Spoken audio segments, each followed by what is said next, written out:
They went from Susan the monster in January to Susan the victim in July. And you know, I mean, we see it a lot more now than we did back then with social media and things, but basically changing the public's perception. I always told people, I really am not the yin to their yang. In other words, I'm not a bloodthirsty prosecutor who says, I can't wait to see, you know, someone executed or get someone executed. I always treated that part of my job as just that, a job. In seeking justice, if the black man with the toboggan who she accused had actually committed the crime, I would be lucky that I got to get it to trial before somebody stormed the jail, you know, almost the lynching situation. If David Smith, the father, had done it, I think it'd be similar, you know, hue and cry for the death penalty. I just felt strongly that Susan should be treated the same. We shouldn't treat her different, as awkward as it was, because you say, who was Susan Smith? Susan Smith could be your coworker, your little sister, your daughter. She had a different field than our traditional defendants. And I think that's what made it awkward for the public and awkward for jurors even. A jury pool of 105 people are on standby. Monday morning, police bussed in 150 potential jurors.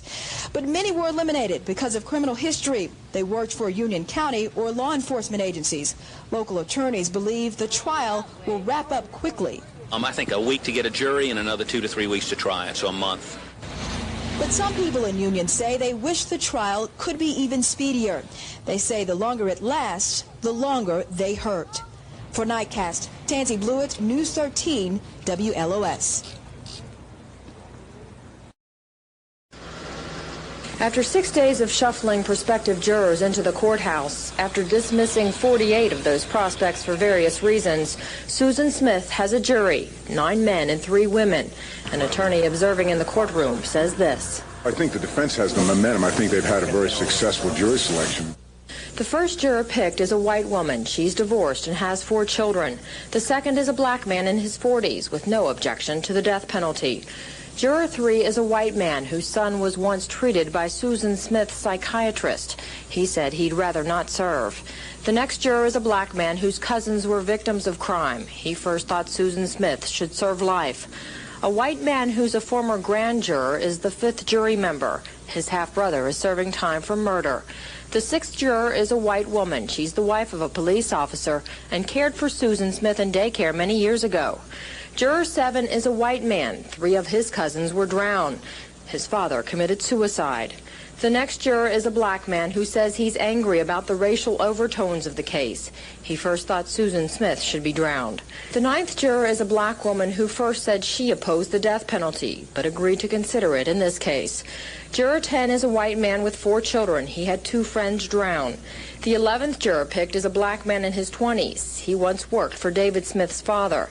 And the final juror is a white man who knew several witnesses. He says he read reports about Smith's mental evaluation. They've got several people on that jury because of the dynamics in the community, their life experiences themselves, or their knowledge of the family, would be very hesitant to impose a death penalty on Susan Smith. So. But prosecutors must believe the jury can sentence Smith to die. They accepted all the seated jurors with no objections. Judge William Howard left court today commenting on the temperature, which reached 100 degrees. He now expects opening arguments will begin on Tuesday. The pressure to take a plea is due in part to 5 grueling days of jury selection. More than half of the prospective jurors have been dismissed. The most common reason was given by this disqualified juror, opposition to the death penalty. This woman even came to the courthouse today to offer support to the woman on trial. I feel sorry for Michael and Alex, but I feel sorrier for their mother. Photographs of the car sinking, the test that was done. There was a test we did to find out how it would sink, how long it would take. We test the car, and the reason I test the car, I wanted to know as much scientifically as I could know. How long did it float? What would the boys have been facing? That's something you could use kind of in the pain testimony, you know, in the second phase of the trial. It would take your breath away knowing, because the car finally turns down like this and you're seeing from the boy's point of view, and water comes up through the vents in the floorboard and ultimately covers, you know, the camera would have been the boy's face. And I mean, it literally made it hard for you to breathe. So Susan can see the video. We're arguing why it should be admitted and everything, and I hear noise over on her side of the courtroom, and she and their paralegal they're either playing tic-tac-toe or something, or writing notes and giggling and laughing or whatever. Fast forward, we get it admitted. Now the TVs are turned around, the jury's in, everybody. The video, you're watching the jury's face now because you know what they're seeing, and you see the same thing, and that they're doing this, they're almost like holding their breath, some are crying, and you hear a noise from the other side of the courtroom. And now that the jury's here, Susan's crying. That told me everything I needed to know about whether I was on the mark about who I thought my defendant was. No need to cry now. I'm wasting tears. I need to save them up for when the jury's in. And that's exactly what she did. He was under a lot of pressure from like the city council and other officials of the county not to seek the death penalty because they were worried about how much it was going to cost the county to seek it. Susan Smith's judgment day came swiftly. A jury took pity on the 23-year-old mother who confessed to drowning her children.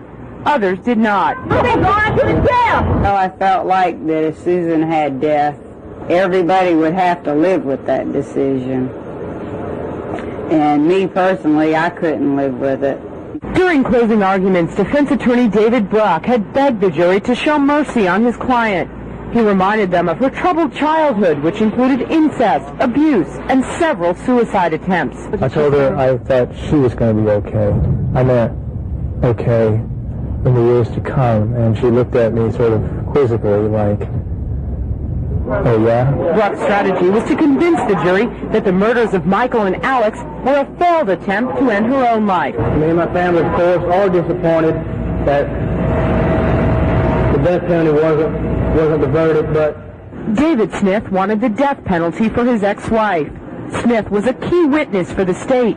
He cried on the stand when he told the jury about the last time he saw his young sons alive. It was the most difficult thing I've had to do, I guess, since I buried Michael and Alex. I didn't enjoy it one bit. It hurt. It brought back some memories that I guess since the burial I have put aside. There's nothing that can do justice for the situation that happened to Michael and Alex, but again, I respect the jury's verdict. A life sentence was also a blow to the prosecution. State Solicitor Tommy Pope aggressively pursued the death penalty, saying Smith was selfish and manipulating. Smith will return to an isolated cell at a correctional facility outside of Union. She's still under a suicide watch, as the woman given life still wants to die. The jury, again, we respect that they took the testimony among themselves and they came back with the verdict of life, and so they returned the verdict they thought was justice. Now Smith will spend at least the next 30 years in prison, and for the time being she'll be in a cell alone on a suicide watch, as the woman given life still wants to die. I have to feel sorry for her because she had to be something wrong with her to do what she did, because their lives are going to go on, the ones that's left behind. She's the one that doesn't have a life anymore, but it's sad that innocent children paid the price for her. Thanks for your comment. Little has changed at the Union Farmers Market in the last 30 years. There ain't no squash around no. Even with a high-profile murder trial 3 blocks away, life as folks have known it here for years goes on. I'll check with you next week. Thank you. Union is a town pursuing normalcy, and residents say the jury in the Smith case has helped. Well, I think the whole community is happy over this. They didn't want to see her go to the electric chair. This community, believe it or not, they are very concerned about each other, and they didn't want any more hurt on that family than was coming. Townsfolk knew Susan Smith as a cheerful young cashier at Union's busiest grocery store. Their stake in the verdict was personal. Oh, she was real nice and friendly, you know. She was very outgoing. I enjoyed talking to her. I'm relieved that all of this is over, and that the family don't have to sit and wait for them to call them and say, well, hey, Susan will be put in an electric chair tomorrow. Even some of those residents who had wanted Smith executed now say they can live with the jury's decision. I would have given her the death penalty. I guess now that it's over with, they can see how the jury decided, and I would make them feel a little bit better not to give her the death penalty or anything. It's good that it's over with. That we'll get back to normal now and everybody can start over. Residents say the first sign of that will be the removal of this temporary media scaffolding, which has clogged the main street outside the courthouse square for the last 3 weeks. Residents say once it's gone, perhaps Union can start to return to normal. But they say after the Smith trial, their town will never be the same. In Union, South Carolina, Doug Richards, Eyewitness News. Reach a verdict. Police here in New York have arrested 38 thugs described as mobster wannabes. Their alleged crimes included holding up truck drivers and warning them to tell the police that, quote, black guys did it. This is just the latest in a string of cases around the country in which whites have attempted to blame imaginary blacks for a crime. In every case, the hoax can have many real victims, as Dana King reports in tonight's Eye on America. All of the things going on in the world now, I mean, it's just crazy. Comedian Paul Mooney thinks whites blaming blacks for murders is getting so common, they ought to have a toll-free number. Hello, blame a nigger. I'm on the freeway. I just killed an entire family. I can't go to jail. I have a life. I'm white. Help me, blame a nigger. Send a nigger over with the bad drunk driving record. I got one right here. I'll send him right over. Oh, thank you. Thank you. Sometimes people have to make fun of things that hurt this much. Author Shelby Steele. It hurts black people. It continues to mire us in feelings of doubt and shame that we do not deserve. I would like to say to whoever has my children. According to Steele, Susan Smith's invention of a black criminal has a painful logic. There is, again, tragically, this association between blackness and evil that she knew, at least on a subconscious level, and she knew other people would also have that same association and that it would make her story more believable. Henry Louis Gates of Harvard. Maybe it should be overlooked, the fact that she named a black man, and we can all move on to bigger and better things. No, it can be overlooked because it's part of a consistent historical pattern. I mean, blacks have been used as scapegoats in this country from the first day that we got here. And it still goes on. 1989, the Boston police tore the black community apart, looking for the alleged murderer of Charles Stewart's wife. Stewart drowned himself when his alibi fell apart. 1992 in Milwaukee, Jesse Anderson told police the alleged black killer of his wife left this hat and knife behind. It didn't wash. We, the jury, find the defendant, Jesse Anderson, guilty of first degree. Susan Smith's decision to play the race card is no surprise in a society that tolerates racism, says civil rights attorney Morris Dees. She was a white woman who has this fear of black men that may have been engendered by Bush's Willie Horton ad, or the activities of the Ku Klux Klan, or politicians. Or television, with its nightly parade of young black men in handcuffs. Whites commit the majority of crimes, but the stereotype of the black criminal has some basis in fact. Blacks make up a disproportionate part of prison populations and commit nearly half of all violent crimes. But most of those crimes are not committed against white people.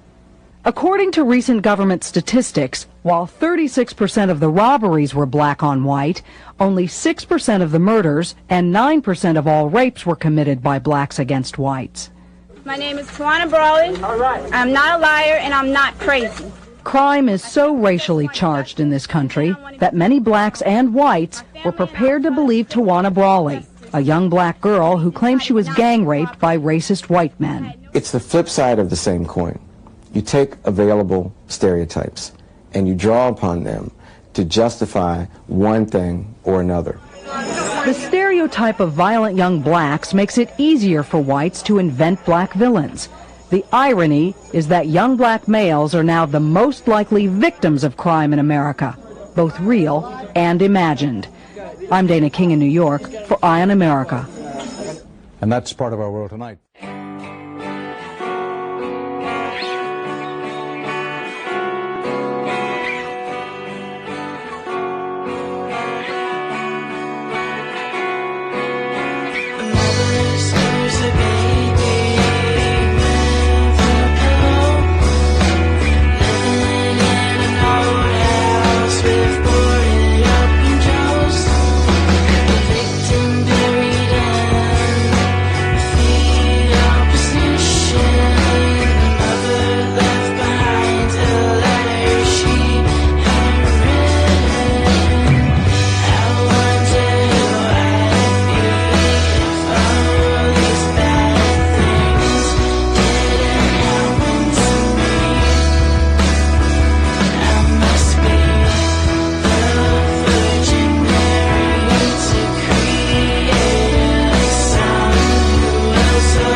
I believe Tawana Brawley. I believe Tawana Brawley.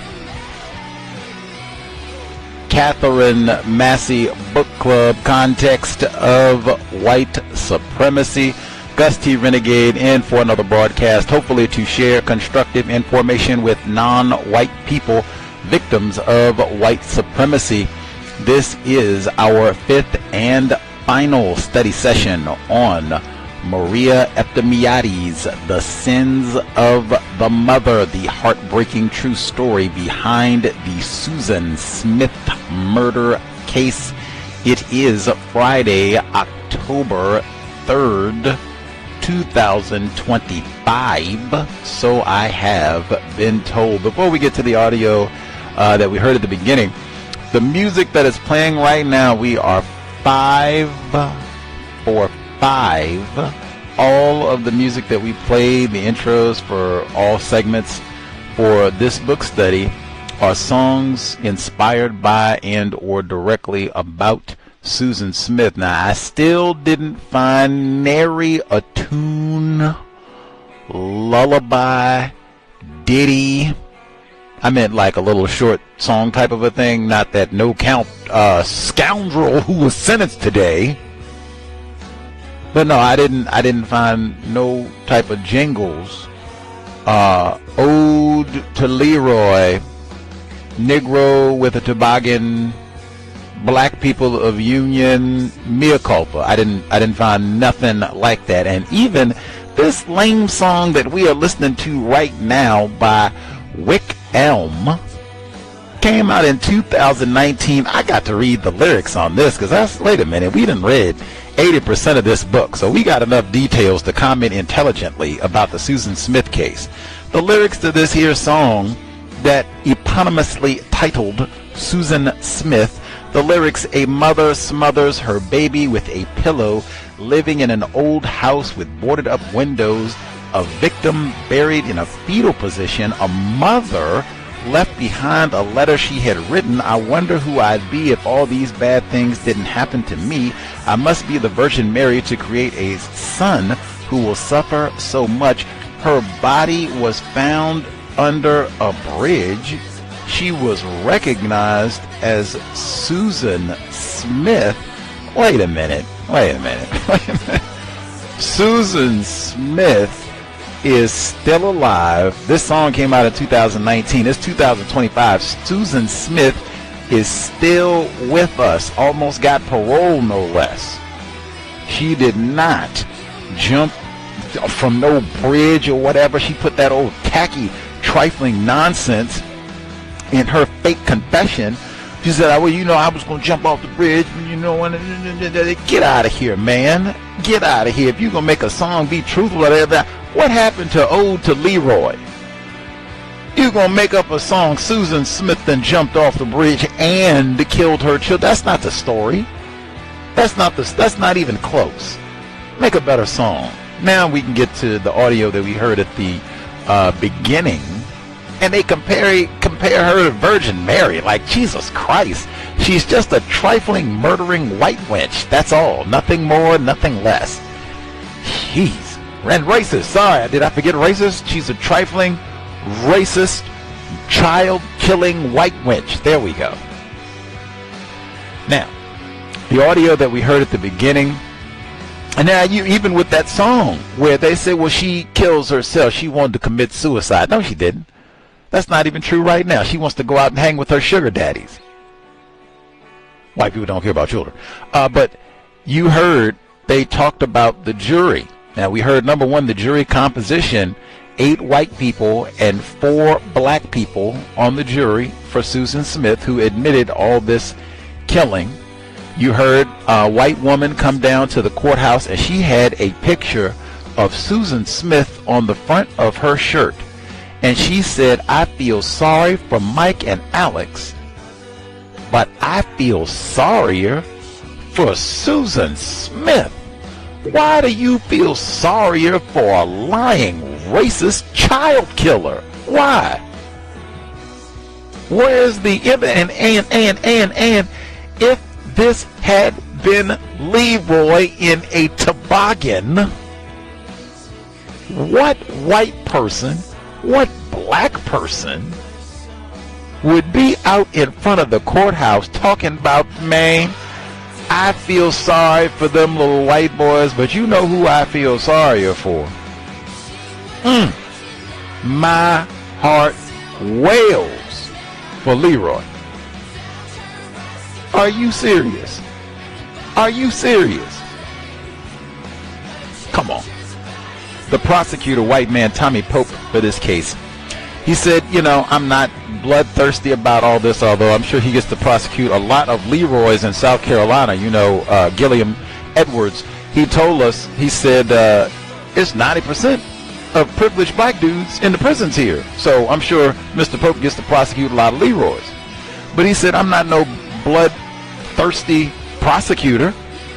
I'm just looking at the evidence. He said, now, if what she said had taken place, Leroy carjacked her, shut up, wench, drive, and drove off with the children and killed them, no less, and carjacked her. He said if that had happened, it would have been a lynching. And he's not the only one who I heard say this.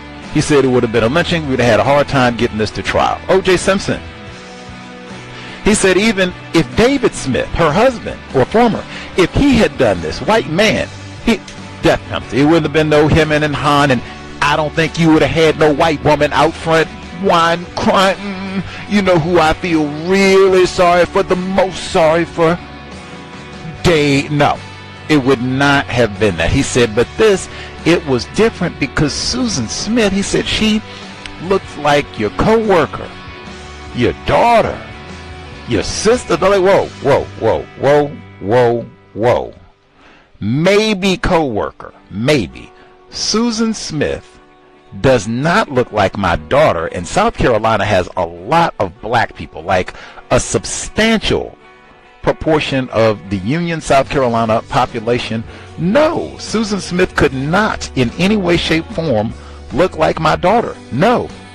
And even if she did, you done killed 2 children and lied and blamed it on Leroy. Jesus. Woo. No, that don't cut it at all. She does not look like my daughter, sister, cousin, none of that. She looks like a racist. And to even for that to be a part of the job, and I'm not blaming Mr. Pope, but I'm just pointing that out. That sort of logical thinking, it's not even logical. That sort of racist thinking to totally obliterate, hey, white people only constitute 10% of the population on the planet. So for 90% of the planet, looking at Susan Smith, she does not in no way, based on genetic material, no, she doesn't look like our daughter. Nothing. Not even possible. Sister, nope. She just looks like a racist and a child killer. They talked to a number of people in the town of Union, black and white, and many of them said the exact same thing that they did. It was 4 black people on the jury, if that means anything to you. They said that they did not want Susan Smith to die. They said, and in quotes, if Susan Smith had died, everyone would have had, this was a white person, sorry. If Susan Smith had died, everyone would have had to live with that decision, and I'm not sure that I could have. For George Stinney and a whole lot of other Leroys in South Carolina, are you out of your racist mind? You all killed Negroes. George Stinney was 14. You don't talk about how much we care about George Stinney on the cover of Dr. Tommy Curry, the man, not South Carolina. 14, couldn't even fit in the electric chair. It won't know how we gonna live with ourselves if we kill a 14-year-old Negro. That didn't enter into it with at all. But how we gonna live with ourselves if we kill? It was a lot of people who took that sentiment, and you even heard David Smith, these children's white father. He said that Tommy Pope, the prosecutor, was pressured. I don't know. We'll have to see if this comes out in the book.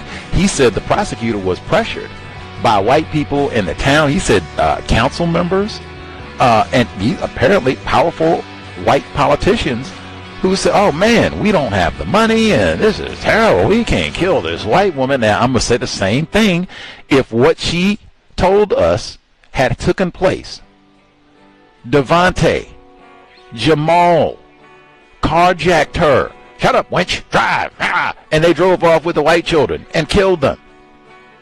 Would the townspeople, the big white wigs, Alec Murdoch, Strom Thurmond, because he was alive at the time, would they have come and pressured, hey, now, you know, we can't kill Leroy. You know, we can't put old Devontae in the fire now. That'd just give us a terrible reputation, and it's going to be expensive too. Yeah, we don't have all the money. I know they might do whatever out there in L.A. with Orenthal James, but we are a small southern town, and we can't do all that. We're going to have to ease up.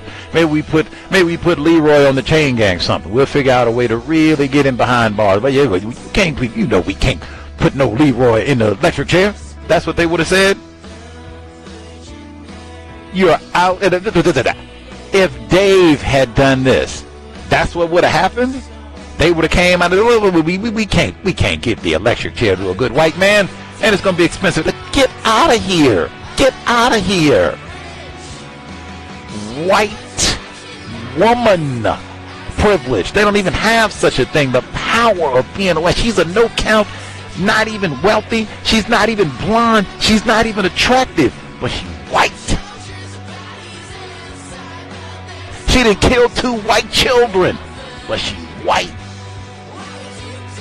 She didn't practice racism and blamed it on an imaginary Negro male, but she's white.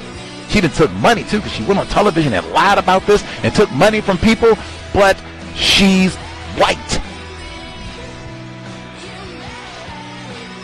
System of white supremacy.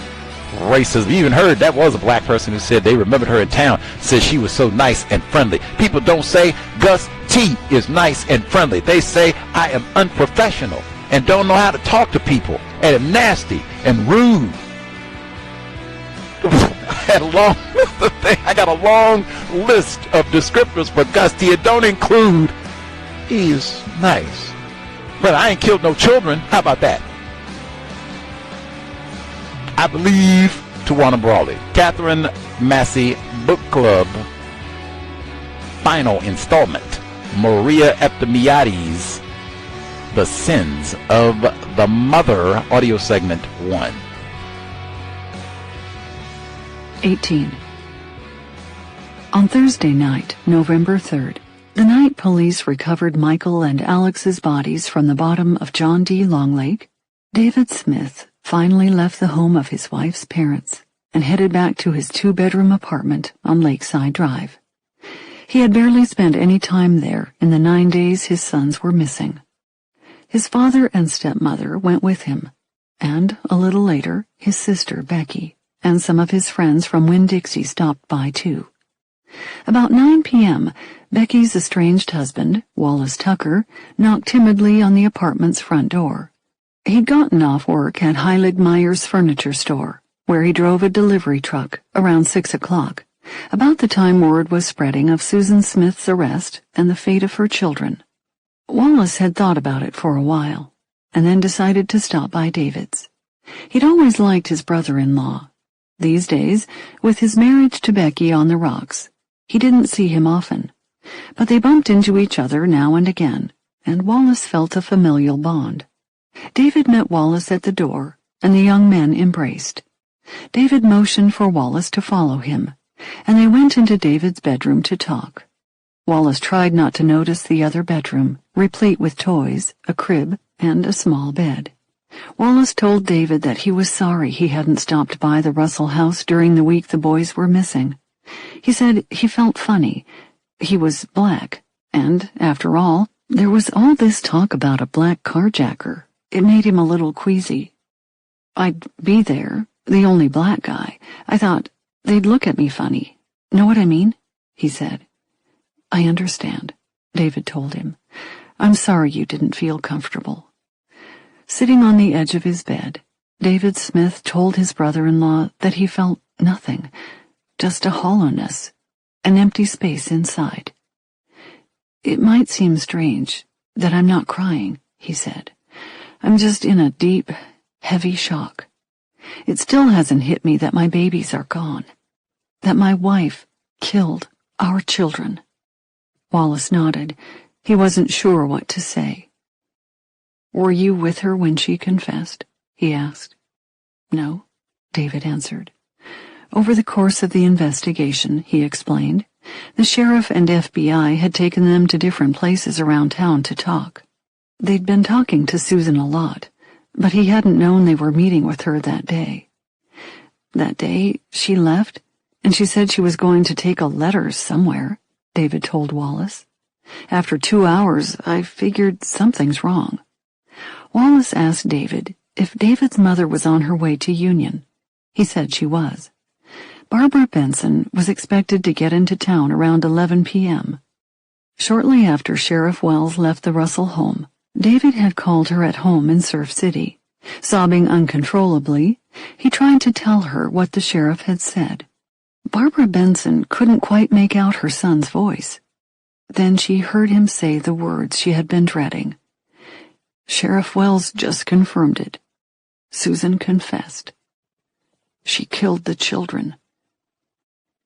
Sitting in his bedroom that night, David told Wallace what a complete shock it had been to learn that Susan had murdered their sons. I believed her, he said, shaking his head. I believed her, right until the end. David got up and picked up a framed photograph atop his bureau. It was taken before Alex was born, so it was just David, Susan, and Michael, all smiling. Susan, David said, staring at the photo. How could you do it? How could you kill our little boy? David's eyes were dry, but the moment was too much for Wallace. The young man brushed away tears. David turned to his friend. I would have gladly taken them, he told Wallace. If it was too much for her, I would have taken them. Wallace knew that was true. In the 3 years he'd been married to David's sister, he'd seen how close David was to his boys. He remembered how David talked about fixing a room for the boys in his new apartment, how he wanted to make sure they felt the apartment was their home too. Wallace thought back to the last time he'd seen his nephews, when he'd bumped into Susan, David, and the children at the Union Agricultural Fair a few weeks earlier. He could still picture the little family, David carrying Alex, Susan holding Michael's hand. Before Wallace left, David told him that officials had asked him to come down to the Holcomb Funeral Home the next day to identify the bodies of his children. Wallace did not say anything. Later, he talked to Becky about it on the steps outside David's apartment. If it was me, I wouldn't do it, he said. Becky was surprised. You wouldn't want to see your kids one last time? Wallace shrugged. Perhaps he would, if he was in David's place. He felt lucky he wasn't. Minutes after learning that Susan had confessed to killing her children, Bev Russell called the home of Reverend Mark Long, the pastor of Buffalo United Methodist Church. Long's wife answered. She explained that her husband wasn't home. He'd already left for Union City Hall, where he was to meet other local ministers and make their planned public appeal to the carjacker. Once Margaret Long heard the news, she immediately drove to Union. By the time she'd parked and hurried to the courthouse, Sheriff Wells's statement to the media had ended. Margaret Long pushed through the crowd, still milling along Main Street. She scanned the sea of troubled faces for her husband. She finally found him, talking privately with several other pastors. She gently tugged at his sleeve. You need to go to the Russell house, she told her husband. They need you. She explained about the phone call from Bev Russell. Reverend Long left immediately for the Russell house. His wife joined him there minutes later. The Longs stayed at the Russell house from 7 o'clock that night until almost 10. The minister led the family in prayers. Everyone, Linda and Bev, David, Scotty and Wendy Vaughn, and other family and friends, wept unabashedly. That night, the coroner, William Holcomb, called and spoke to David. He asked the young man what funeral home he wanted to use. The answer was obvious, but Holcomb had to ask. We'd like Holcomb, David said. They agreed to meet the following day. Then David Smith and his in-laws asked Long to perform the funeral service for Michael and Alex at Buffalo United Methodist. The children had attended Sunday school there. It seemed the right place to say their goodbyes. At noon on Friday, November 5th, David, his parents, Bev and Linda, and Scotty and Wendy Vaughn met with Holcomb for about an hour and a half. Through tears, the family of Michael and Alex Smith outlined how they wanted to tell their boys goodbye. They asked Holcomb to lay the boys out together in a white casket with gold trim and set up a time for visitation at the funeral home for the next evening, from 7 until 9. The casket, they insisted, would remain closed. The funeral, to be held the following day, would begin at 2 p.m. at Buffalo United Methodist Church, with 4 local ministers officiating. The Reverend Mark Long, they said, had been asked to offer the final eulogy. Afterward, the boys would be buried in the cemetery behind Bougainville United Methodist Church, right next to the grave of Danny Smith, David's older brother and the children's uncle. "We want it dignified and respectful," one family member told Holcomb. "Please give it reverence." William Holcomb nodded. Speaking in a soft voice, he assured the family that Holcomb Funeral Home would provide a sensitive and comforting atmosphere for their family and friends in their time of need. The family then discussed the media. They realized that after the extensive national attention the 9-day search for the children had received, they had to expect an onslaught of reporters and camera crews as they laid their boys to rest. They did not want any photographers permitted at the visitation or at the funeral, and only one pool photographer at the burial. Later, Bev Russell and Reverend Long proposed an audio feed of the funeral so that mourners who could not get into the church because of space limitations could listen to the service outside. That seemed to appease the journalists, who called Buffalo United Methodist Church relentlessly about arrangements for the Sunday service. The Reverend Mark Long normally prepared a brief outline for his Sunday morning sermons, then spent the day before the service jotting notes and checking Bible verses. But when it came to offering a eulogy for 2 little boys whose death had touched so many people, the minister knew that the words would come freely from his heart. In the day he had to prepare for the service, his mind raced with all the things he wanted to say. The words he imagined would comfort the family and bring them a measure of peace. He decided he would not discuss Susan and forgiveness. That message, he believed, was best saved for another time. Reverend Long made up his mind to use a text from the Old Testament's 2nd book of Samuel to tell the story of how King David reacted to the death of his infant son. He also wanted to quote from Psalm 88, a psalm of pain and agony, of questioning the faithfulness of God. From there, he would lead mourners to the comfort of the 23rd Psalm and its message of hope and faith, that the Lord would be with them always. It was his purpose, the Reverend believed, to reassure the family of Michael and Alex Smith, and all others who shared their grief, that while the world is sometimes a place of great pain and tragedy, that does not mean that God is not there. It does not mean God does not care. The day after he met with the family at the Russell House, Long called the other 3 ministers the family had asked to participate in the funeral service. He gave them each a suggestion of what topics to focus on. The Reverend Joe Bridges, interim minister of the Tabernacle Baptist Church, he had decided, would speak first about Jesus and his special love for children. Reverend Doug Gilliland of Bougainville United Methodist Church would lead the congregation in the Lord's Prayer. Reverend Bob Cato would talk about faith. On Saturday evening, Resident Bishop of the South Carolina Conference United Methodist Church's Joseph Bethia called Reverend Long at home. He told him that he would like to attend the funeral, not to participate, but to give him support. Reverend Long thanked his superior and told him he appreciated it. When he hung up, the minister made a mental note to make sure the bishop had a seat. Visitors began showing up at Holcomb Funeral Home at 10 a.m. Saturday, even though the visitation was not scheduled to begin until 7 that night. In all, more than 1,000 people came through that night, signing the registry, leaving flowers and mass cards. Some 700 gifts of flowers were delivered, including one from President Bill Clinton. Throughout the visitation, a tearful David Smith hugged hundreds of people and talked quietly with friends. At one point, David pulled aside his grandfather, Jim Martin, who had flown in from California for the funeral, and asked him not to speak badly of Susan.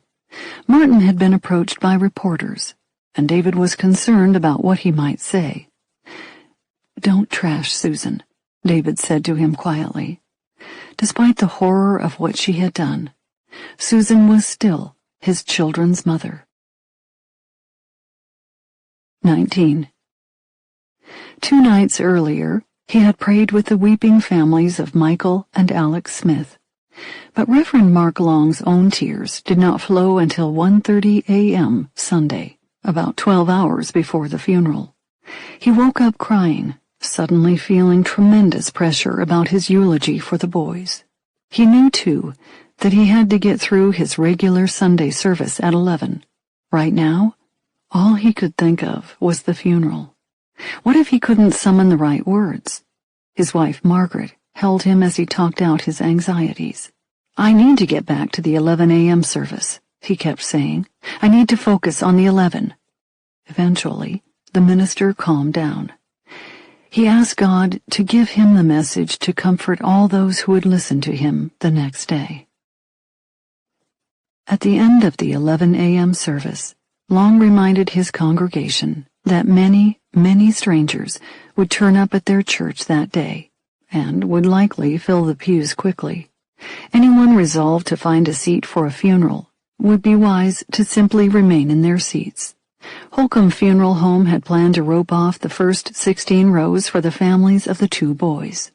The back row would be reserved for the press. By 1 o'clock, the casket carrying the bodies of Michael and Alex Smith arrived from the funeral home and was placed near the altar. Just before the funeral was set to begin, a reporter managed to corner Sheriff Wells, who was standing at the back of the church. The reporter asked Wells about the latest bombshell to break in the case, a report in Newsweek magazine that quoted an unnamed source, saying Susan Smith had told investigators that she had seen her son Michael flail about in his car seat as the car sank. Wells brushed it off. "That's the most preposterous thing I've ever heard," he said. Outside, Barbara Benson, David's mother, stood alone on the church steps. A Jehovah's Witness, Benson does not believe in churches and had rejected the offer to sit inside with the family. She stood outside, uninterested in what anyone else thought about her decision. She had previously refused to enter the church in Bogensville, where funeral services were held for her son, Danny, 3 years earlier. Barbara had loved Danny, just as she loved her grandchildren. Her religious beliefs didn't change that. Whether she stood outside or sat inside, her sorrow was great. The funeral for Michael and Alexander Smith began with the mournful sounds of the church organ. The congregation joined together for the first hymn, "Praise to the Lord, the Almighty." David, wearing a navy blue suit and dark red tie, wept throughout the hour-long service. Reverend Doug Gilliland opened with these words, "O God, we who have assembled here, along with thousands across our state and nation, cry out to you in our hour of need. Come, Holy Comforter, deliver us from the devastation, the broken-heartedness that we feel in the loss of little Michael and Alex Smith.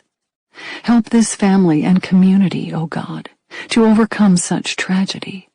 Help us to know within the depth of our hearts that you hear our plea and have mercy upon us."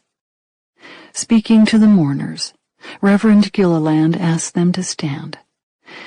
"Will you join me in the prayer that Jesus taught his disciples?" he said. Solemnly, hundreds of voices, inside and outside the church, began reciting the Lord's Prayer. Then the crowd prayed silently as the children's hymn, Jesus Loves Me, was tapped out on the organ. The next minister to speak was Joe Bridges. I want to say this to all of you who have gathered here, and especially the family, that God loves you and cares about you. Just because you've gone through the deep waters, and just because the tears come so easily, and they do, to all of our eyes, does not mean that God does not care and does not love you. He loves you and cares for you. And Michael and Alex have just gone home to be with the Lord. I know that because we miss them. Sometimes God takes the most precious jewels in life to give them back to us in eternity, where we never lose them. We cannot bring them back, but we can go and be with them. Silence fell again. The organ rang out with the sounds of Away in a Manger. Reverend Bob Cato was next. He looked directly at the members of the Smith family, leaning on each other, racked with grief. He faced the congregation, and his voice resonated through the church. On Tuesday night, he began, David and his family and friends were in my home, and one of the folks in the circle of friends said this, We want the boys home. There was a pause. Reverend Cato looked out into the sea of sorrowful faces. They're home, he repeated. They're home, where they belong. They're home. They're home where there's no more pain, no more turmoil, no more anguish, no more people screaming across the streets at each other trying to get a word in edgewise. Someone asked me about what had happened in our little town. He said, Preacher, what do you think God's thinking right now? And I didn't have an answer. And this person, who is not a believer, said, Preacher, do you know what God is like? And I said, I know some things from His Word, His Bible. And then he asked me this, and it sounds so silly, maybe ludicrous. Have you ever seen God? And I replied, No, I have never seen the face of God, but I've seen the face of His children. I've never seen God's robe, but I know that I will wear it one day. I've never seen the feet of God, but I have walked alongside some of His children and adults who have lost their precious children. In short, I have not seen God, but I have seen His handiwork, and Michael and Alex were His handiwork, and now they see God. I would rather think of them this afternoon as sitting in His lap. I think Michael would be on one knee, Alex on the other, and what would God say to them? Something like this. Kids, do you see all the people down there? They love you, but not near as much as I love you. So, if they're home, where does that leave us? That leaves us right here in a little town with all the world watching us today. The question is, how do we cope? Well, we cope the same way that we always have, knowing that we are not in control of things. We cope in faith in God, in a faith in a God that never makes mistakes. The Reverend Cato told a story about a man standing on one side of Niagara Falls. Stretched across was a cable. The man walked back and forth across the cable, and onlookers cheered and clapped. Then he took a wheelbarrow and pushed it across. When he returned, he asked the people if they believed he could place someone in the wheelbarrow and push it across the Great Falls. The people, Cato told the mourners, cheered. Then, he said, he asked this question, Who will step forward now and get in the wheelbarrow and let me push you across? And nobody would step forward. Cato paused.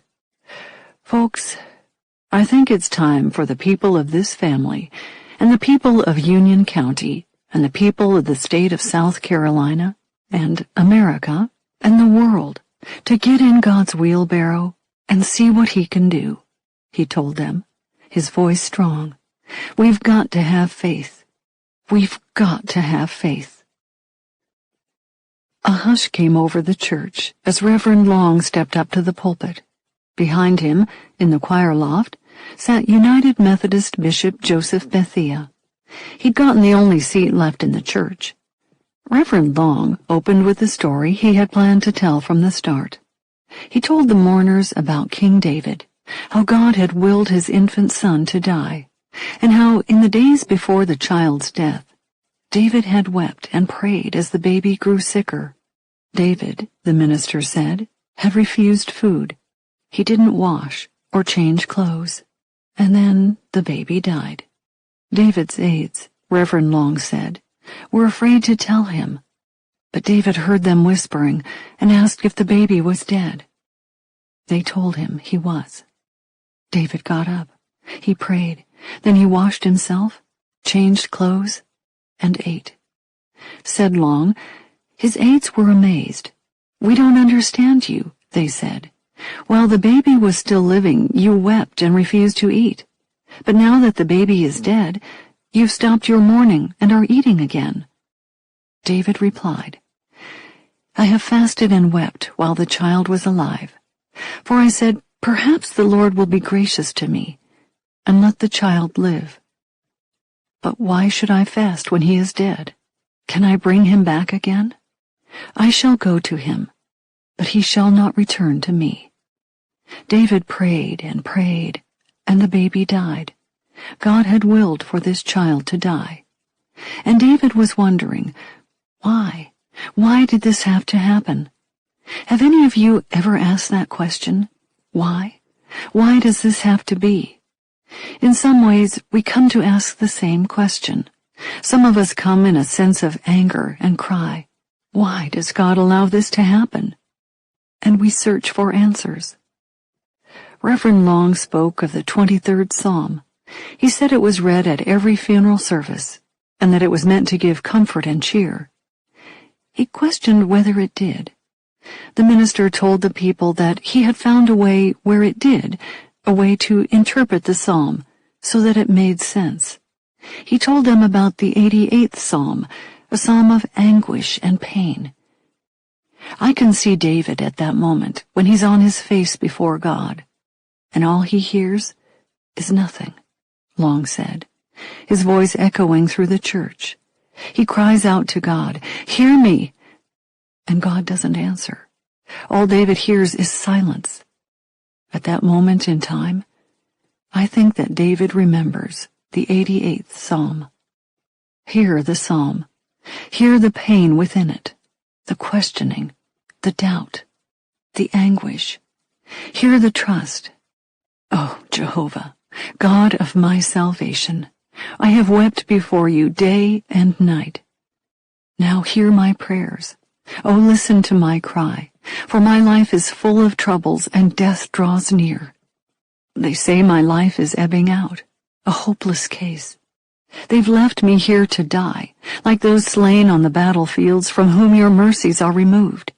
You have thrust me down to the darkest depths. Your wrath lays heavy on me. Wave after wave engulfs me. You have made my friends to loathe me, and they have gone away. I am in a trap with no way out. My eyes grow dim with weeping. Each day, I beg your help. O Lord, I reach my pleading hand to you for mercy. Soon it will be too late. Of what use are your miracles when I am in the grave? How can I praise you then? Do those in the grave declare your loving kindness and proclaim your faithlessness? Can the darkness speak to your miracles? Can anybody in the land of forgetfulness talk about your help? O Lord, I plead for my life, and I will keep on pleading day by day. O Jehovah, why have you thrown my life away? Why are you turning your face from me and looking the other way? From my youth, I've been sickly and ready to die. I stand helpless. Your fierce wrath has overwhelmed me. Your terrors have cut me off. They flow around me all the day long. Lover, friend, acquaintance, All are gone. There's only darkness everywhere. Reverend Long paused and took a deep breath. There's a gloomy situation, isn't it? He asked. And yet the psalmist raises the same question that we want to raise before God. Why? And yet we cannot say why. It's strange that in our inadequacy is where we come closest to God than ever before. We realize our own failings. We have no answers. We can only rejoice in what God does and says. We are called upon to make a faithful statement before others. The pain is great. The anguish is great. And yet, through this whole experience, we have to find a way to rise and praise God. That is why we are here. That is the purpose of this worship service. We come and praise God. For there is no other.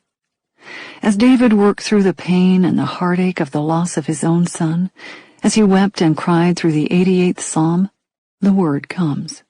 The moment arises where he goes, he washes his body, he anoints himself, he comes to worship. It's time to get on with the Lord's business. And it's at that moment in time, when David has worked through this whole situation with God, his faith has grown stronger. He's been tested beyond belief. At that moment in time, David can arise and cry out to God. Here, and only at this time, can he say, "Because the Lord is my shepherd, I have everything I need. He lets me rest in the meadow grass and leads me beside quiet streams. He restores my failing health. He helps me do what honors him the most. Even when walking through the dark valley of death, I will not be afraid, for you are close beside me, guiding all the way. You provide delicious food to me in the presence of my enemies. You have welcomed me as your guest. Blessings overflow. Your goodness and unfailing kindness will be with me all my life, and afterward I will live with you forever in your home." The word of God for us today. With Reverend Long's final words, the congregation stood for the hymn, "All Hail the Power of Jesus' Name," and then one by one, the mourners passed the casket and stepped into the sunshine. 6 pallbearers, including Mitchell Sinclair, carried the tiny casket from the church. A sobbing David was led out of the church by his Uncle Doug. His father, Charles David Smith, supported Becky. "It's wrong. It's wrong," David kept saying through his tears. "No, no, no, no." A long motorcade made the 6-mile trip from Buffalo United Methodist Church, west on Route 215, to the Bogensville United Methodist Church Cemetery. As the cars moved slowly along the highway, they passed dozens of people standing at the sides of the road, crying. Some held signs reading, "We love you." Children blew kisses, adults bowed their heads in prayer. The motorcade drew past the house where David grew up, past the home of his great-grandmother, where he and Susan had lived when they first got married, and where they had brought Michael home from the hospital after he was born. Next door to the house, a small church had placed a sign, "Our prayers are with the Smith family." At the cemetery, 4 tents stretched over the gravesite, shielding hundreds of flower arrangements from the sun. Reverend Long led the mourners in a final prayer, and then it was time to say goodbye. David was inconsolable. He bent his head over the casket, his heart breaking. "I don't want to leave. I don't want to leave," he sobbed as he was led back to the car, clutching a photo of his sons. As they left, David's father knelt in front of the casket. Through his tears, he looked at the next headstone, the grave of his son, Danny. "Once I had 2 sons, and now I have 1, he would say later. "Once I had 2 grandsons, and now I have none." Charles David Smith bent and kissed the casket. "Bye, boys," he whispered. 20. In the days following the boy's funeral, the tabloid television shows jumped on the story. A current affair wrangled a coup.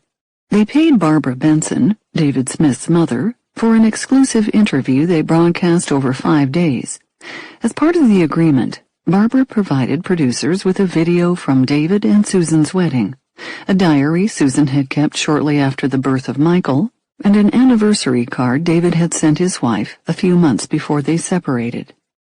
Crying quietly, Barbara Benson spoke of her son's shock at learning his estranged wife had killed their children. "He kept saying he couldn't understand it," she said. "He has so many things he wants to talk to her about.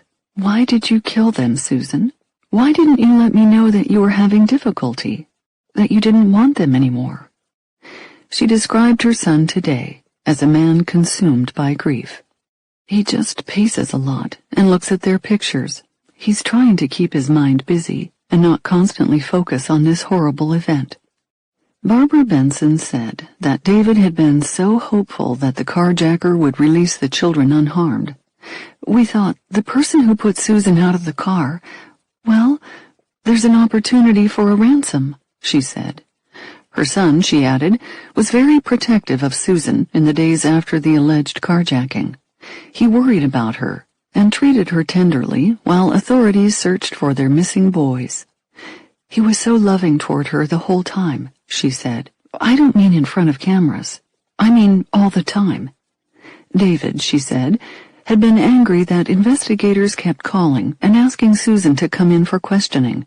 He was really resenting that law enforcement agents were focusing on Susan when we felt that they should be out there looking for the children, she said. Not for a minute, she said, did David even consider asking his wife if she had anything to do with the children's disappearance, even when some members of the press were speculating openly about her involvement. "He never asked," said Barbara Benson. "That would have been an insult. It was so absurd, so cruel. We thought it was all this media frenzy. He believed with all his heart." Benson admitted she had had some reservations about her son marrying Susan at such a young age, but that she had held her tongue, figuring it wasn't her place to tell them what to do. After the couple separated, Barbara Benson said that David had decided on his own that the children were better off living with Susan, that she handled them better. At the end of the interview, a tearful Barbara lamented, "I never thought that marriage would result in something so horrible." Susan's best friend, Donna Garner, also earned money for an interview. A producer from Inside Edition offered her $500 and eventually settled on $2,000. Donna did a short interview with the tabloid show. David's sister, Becky, too, spoke on Inside Edition. She talked about her shock when she learned what her sister-in-law had confessed to doing. "I just couldn't believe it," she said. "I was in total shock. I believed her. I had to hear it from David and my dad before I really believed it." As for Susan, Becky said, "She is one of the best mothers you'd ever meet. I don't hate her because this isn't Susan that did this. It was someone else. A different Susan." Becky recalled that the day of the boy's funeral, David had seen a news report quoting a Newsweek magazine article that said Michael had awakened as the car submerged in John D. Long Lake and that Susan had watched him struggle to get out of his car seat, something that officials insist is not true. David, she said, was nonetheless devastated by the report. Katherine, Massey Book Club, Context of White Supremacy. Okie doke. So, to my mind about exactly where I was going to pause us. I was going to pause right at chapter 20. Then I said, we could read a little bit more. Since we are wrapping it all up today, we will be done with old child-killing Susan Smith. And I thought that would be an easy point to remember. Oprah, Phil, coming to town. I looked online to see if I could find. Oprah has done so many reports on different events that we've talked about. Columbine, certainly. I think she has like more than one episode on Columbine. I think we did play tidbits because they played some of the basement tapes audio on Oprah, I believe, just like a snippet, and then they moved on. But Oprah, O.J. Simpson, Phil Donahue, I think, covered this case as well. Like, it's probably just like with Columbine, O.J., lots of the other cases that we've covered. A lot of archive, Mary Kay even, a lot of archival material that might reveal some truth about the system of white supremacy racism. Would be interesting to see some of those interviews about Susan Smith, even if just, man, it took me hearing that intro again. They used the term race card in that final audio installment. Featured Paul Mooney, and they mentioned Jesse Anderson and some of the other similar cases around 1995 where white people were blaming Negras for everything, Negro males specifically. But they said Susan Smith played the race card. I said, whoa. I thought that was from O.J. Simpson, which is the same time period, but I mean, dang. Which... did it pop up here first or OJ? Because this trial, they were happening at the same time, but they didn't get to like Mark Furman and all that stuff until like way down the road. That's like spring, because he had to testify twice. So I think the first time around, it was like April. I think Susan Smith may have already been convicted. I would have to look at the dates by the time they got to Mark Furman, but like, were they saying race card in the O.J. Simpson case before they got to the trial? Like, were they saying race card from the time of the arrest in summer of '94? Like, wow, that is. I would have to go and that is just that right there. The etymology of that phrase. Was it used before O.J.? Is that where it was birthed at? They used it here in Susan Smith too. So that, man. Fascinating. That's why I say the archival footage, so you can hear and see exactly what folks look like. Anyway, for folks who have thoughts, you can maybe let us know. Did you ask, your mom, dad, grandpa, grandma, aunts, uncles, older people that you have in your life, if they're, I'd say 40 and up, they should remember this. Now, we might get some duds, just like with Jonestown and some of the others that say, did you remember that? Yeah, I remember that. Made me miss the Laker game that night. Yeah, we were fussing about that. We were going to see Magic Johnson, and that's all we got about Jonestown. So we might get some duds. This is the era of Michael Jordan, so people might say, I don't really remember Susan Smith because Mike Jordan had retired then, so we were kind of upset about things, and then who knows? But anyway, let us know if you talk to some of the older non-white people who might remember this case, or even if you yourself remember this case, the details, all that good stuff. The number 720-716-7300, the code 564-943#. Press star 61 if you would like to participate. Final thoughts as we wrap this here book up today. I have it kind of in my brain computer because you'll hear more of this going forward, but like, I'm even like, it's hard to even say it without snickering. Like, what universe could this happen with a Negro male where they do not get the death penalty?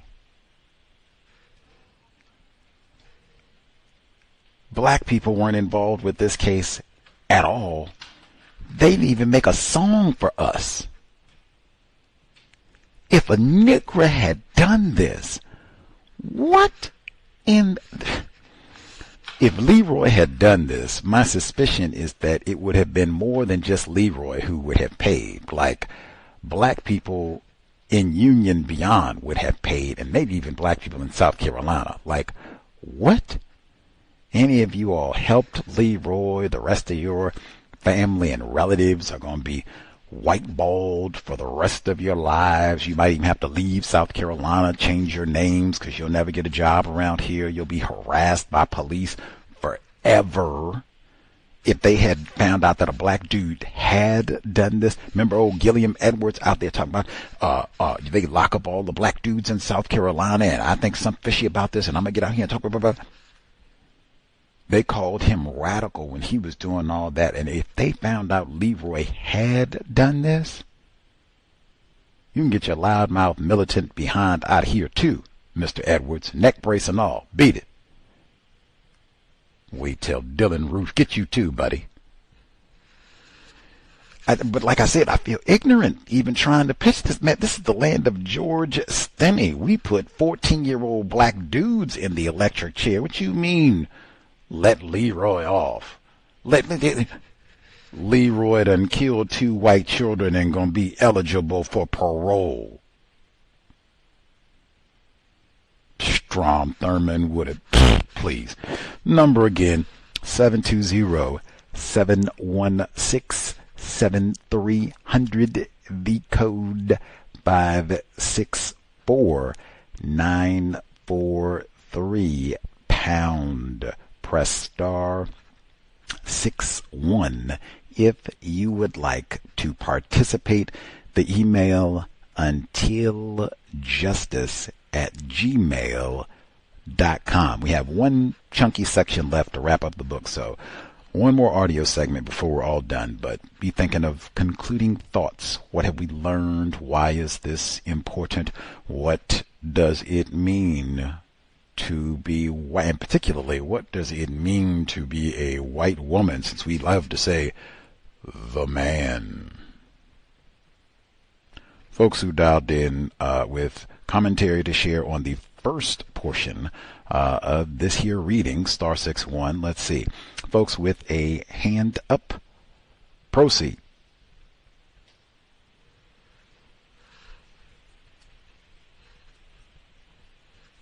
Can I be heard? Lauren? Yes, ma'am.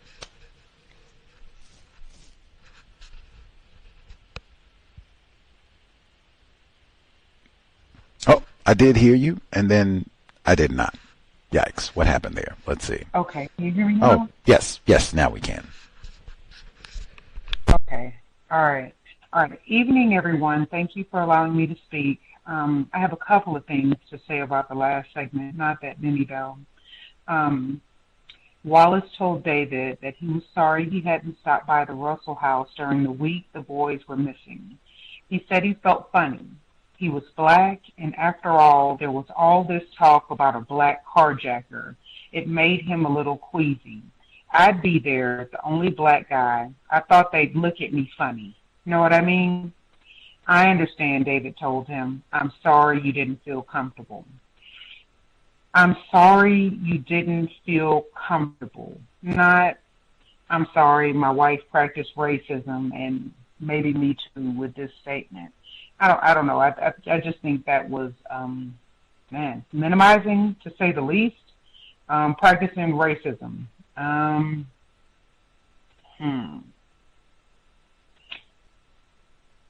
see. Oh, so when they're at the funeral, said throughout the visitation, a tearful David Smith hugged hundreds of people and talked quietly with friends. At one point, David pulled aside his grandfather, Jim Martin, who had flown in from California for the funeral, and asked him not to speak badly of Susan. Martin had been approached by reporters, and David was concerned about what he might say. Don't trash Susan, David said to him quietly. Despite the horror of what she had done, Susan was still his children's mother. I think that's just super important. Like, this white woman that I married, she did murder the children, but don't say anything untoward about her. I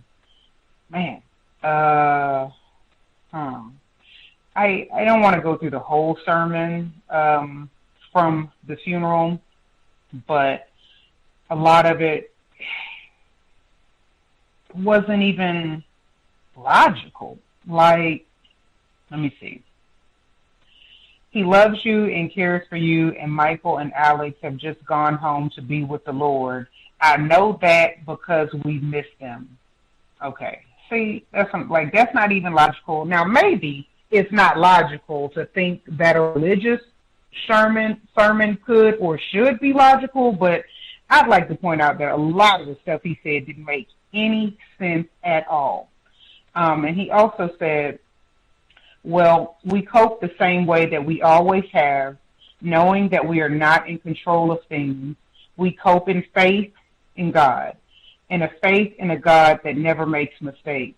But white people are in control of things, so that's just not true. I don't have to go through like every single one, but that sermon was just pure nonsense. But one question was asked during the sermon: of what use are your miracles when I'm in the grave? That is an excellent question. And that, that's a sort of religious guidance that non-white people typically get. Just for wait, your reward will be in heaven. So never. Let's see. When he was talking about that Psalm 88, it was after. You provide delicious food to me in the presence of my enemies. You have welcomed me as your guest. Blessings overflow. Your goodness and unfailing kindness will be with me all my life, and afterwards I will live with you forever in your home. That part about the delicious food in the presence of my enemies, it kind of sounded like a description of what most white people's lives are like now. They're eating well, surrounded by non-white people who aren't. The Dark Valley. But yeah, white people are living relatively well. In comparison, yeah, their conditions are better. They started talking about all the people who did those paid interviews. Barbara Benson, that was David Smith's mother. She got paid some money. Susan's best friend, she got her $2,000. David's sister's Becky, she did the interview with Inside Edition. I just noted that the way they were discussed, it's not the way Suna Falau was discussed, getting paid for an interview. I just noticed that contrast. She is one of the best mothers you'd ever meet. I don't hate her because this isn't Susan that did this. It was someone else, a different Susan. Now, this white woman who just killed her children is one of the best mothers you'd ever meet. I think that's a very interesting, a very telling, a very revealing statement for someone to make. And also, like right towards the end, it said, Becky recalled that the day of the boy's funeral, David had seen a news report quoting a Newsweek magazine article that said Michael had awakened as the car submerged in John D. Long Lake, and that Susan had watched him struggle to get out of his car seat, something that officials insist is not true. David, she said, was nonetheless devastated by the report. Okay, I think that those children were indeed asleep at the beginning of that. They would have had to woke up after they started to be submerged in the water. And that's all I have for now. Thank you for allowing me to share my thoughts. Much obliged, Lauren.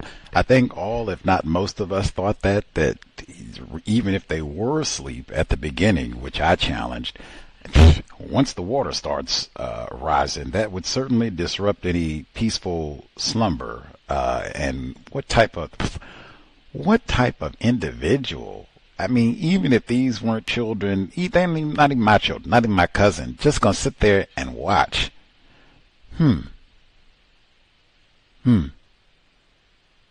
Yeah, they almost gone.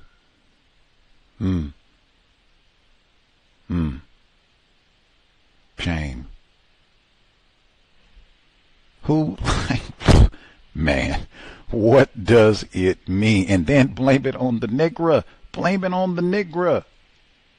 What does it mean to be white? I do want to add, That's 3 different versions of the story. So we got the confession where she said they were sleeping peacefully, which I said, that's a lie, Matt. We got the version that she told the CNN documentary folks, where she said she was going to jump off the bridge, but one woke up, so she chucked that plan. Now, if one is already up, and then we got this one, that she put them in there, they would sleep, and then the water started coming in and they woke up. At minimum, but I think they woke up before that. Anyway,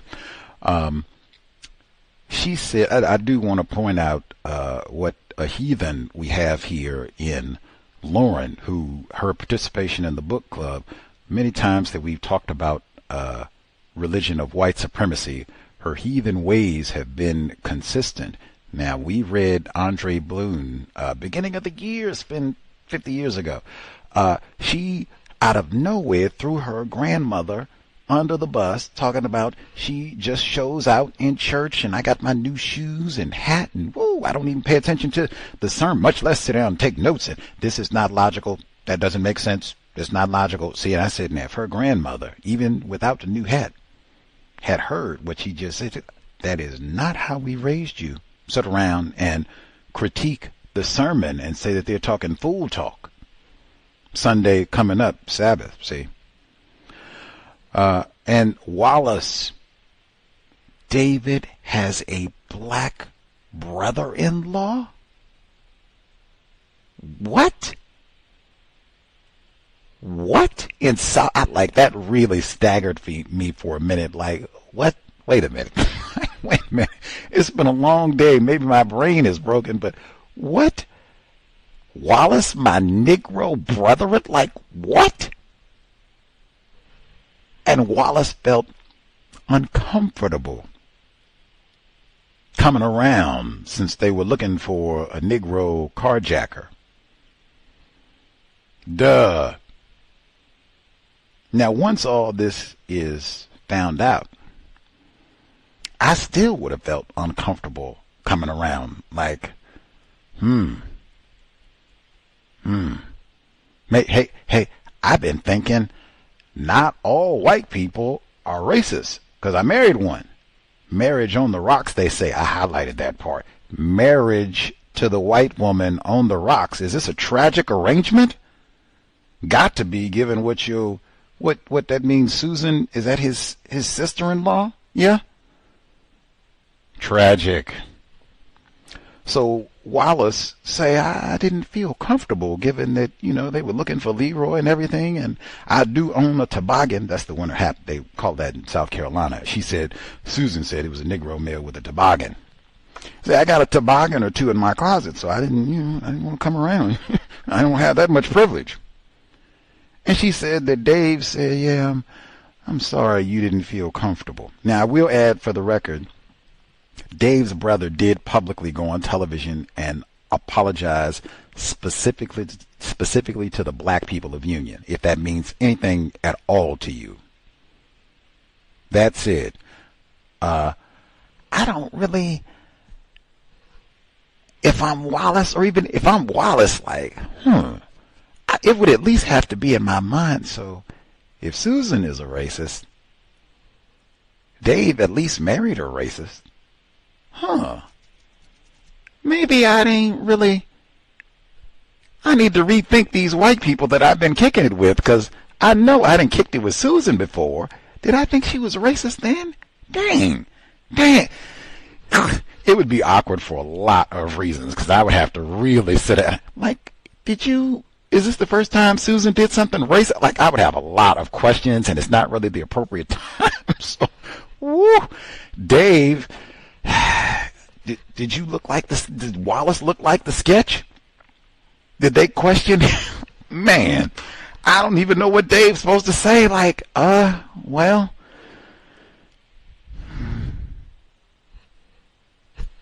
black brother. What's he supposed to say? Like, what? Yeah, she racist.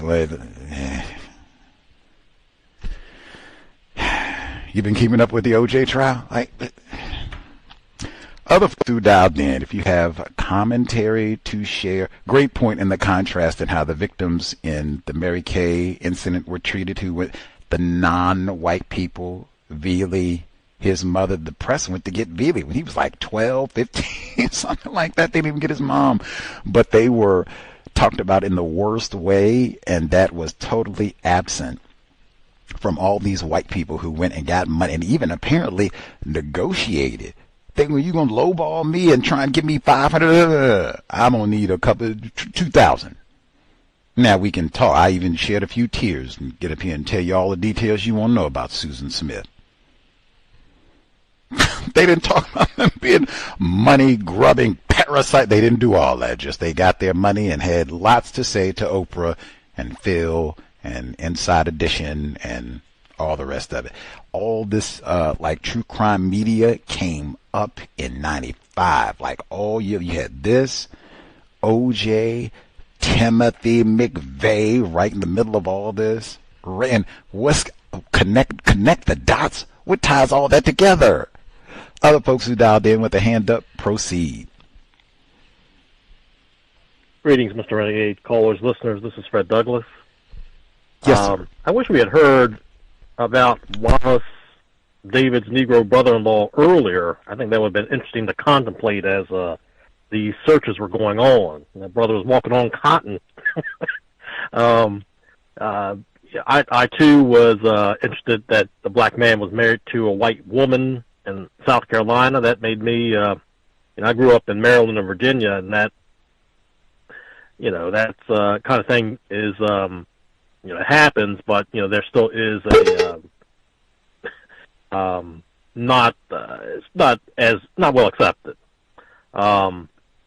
I thought too, it was very good that he did not go over there. I mean, I was thinking about back with the 22 caliber killer, they were mentioning that the killer may have seen Death Wish and wanted to kill some Negroes, and this was something about somebody killing this black man, stealing white children, possibly killing them.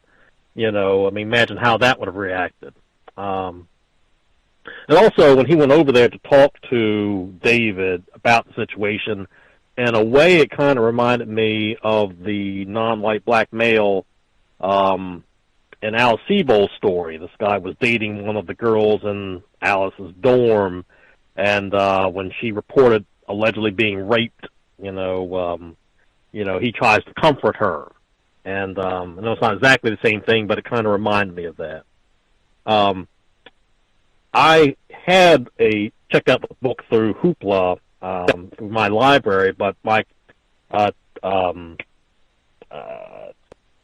reservation expired. So I've been listening tonight, and I was wondering what the Bible version was, if it says that in the book, because it's not, the readings that she quoted were not familiar to me, and I thought that was interesting.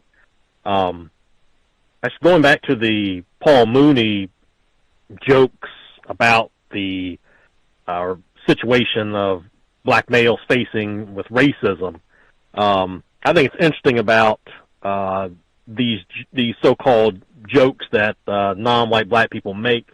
There's no equivalent black joke that's equivalent to like that. What does President Obama and an apple have in common? Usually the jokes are about non-white black people being mistreated, particularly non-white black males, and some sort of commentary on that, same as with Paul Mooney's joke and whatnot. I guess the last thing I have to say, the race card. I don't think I've ever noticed the race card being talked about with white people using it. Usually it is non-white people trying to play the quote-unquote so-called race card, alleging white supremacy, racism being practiced against them. Thank you. Unless I'm super ignorant about when the race card was created, like this would have to be one of the earlier uses of that phrase. And yeah, that's the way that I normally hear it in a derogatory description, where it's like, oh man, you lazy, shiftless niggers just blame Whitey for everything and play the race card and no count Johnny Cochran. Like that's, the way I like to hear it here 30 years ago, almost 31 years ago now. And a white woman is playing the race.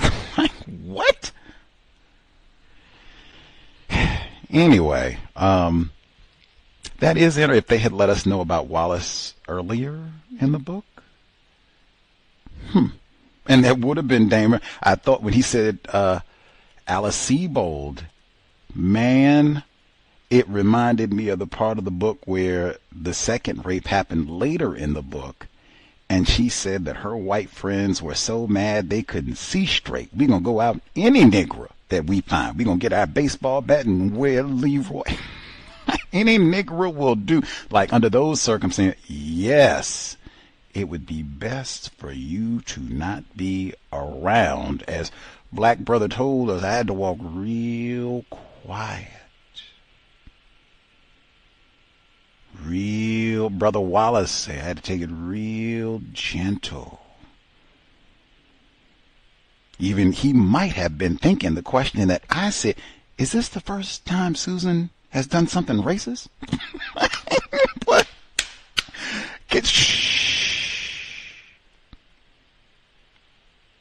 Gotta be gentle. Let all this pass over, and then maybe you can come back. And she could have even gave us an extra sentence, like she said Wallace's marriage was on the rocks. Why? Did racism have anything to do with this turmoil? Anyway, much obliged, Mr. Douglas. The Bible verse, now I'm not sure, because it seemed like they might have picked from one. You had multiple people at the funeral and such. So we got Reverend Long said, as David worked through the pain and heartache of loss of his own, as he wept and cried through the 88th Psalm. So that's one, and they did a lot of talking from Psalms, so I think that might have been it. If it's a different one, I guess you can let us know. I'm not a biblical scholar, so, doing my best here. Other folks who dialed in, if you have a hand up, proceed.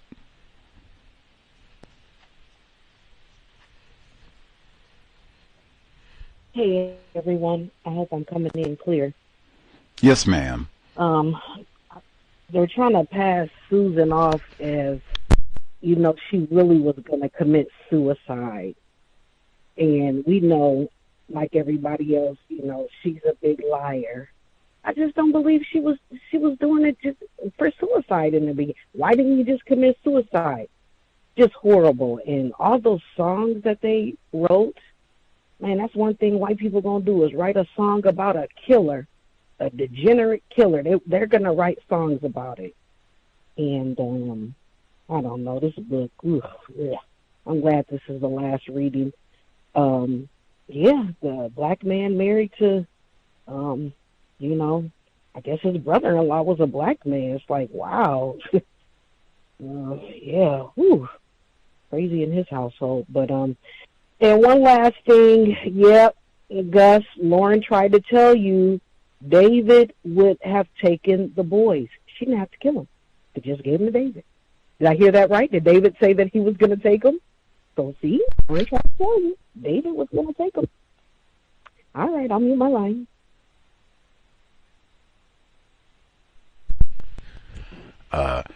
Respectfully, yes, you did hear that correctly. We were told this week, Weeping Dave.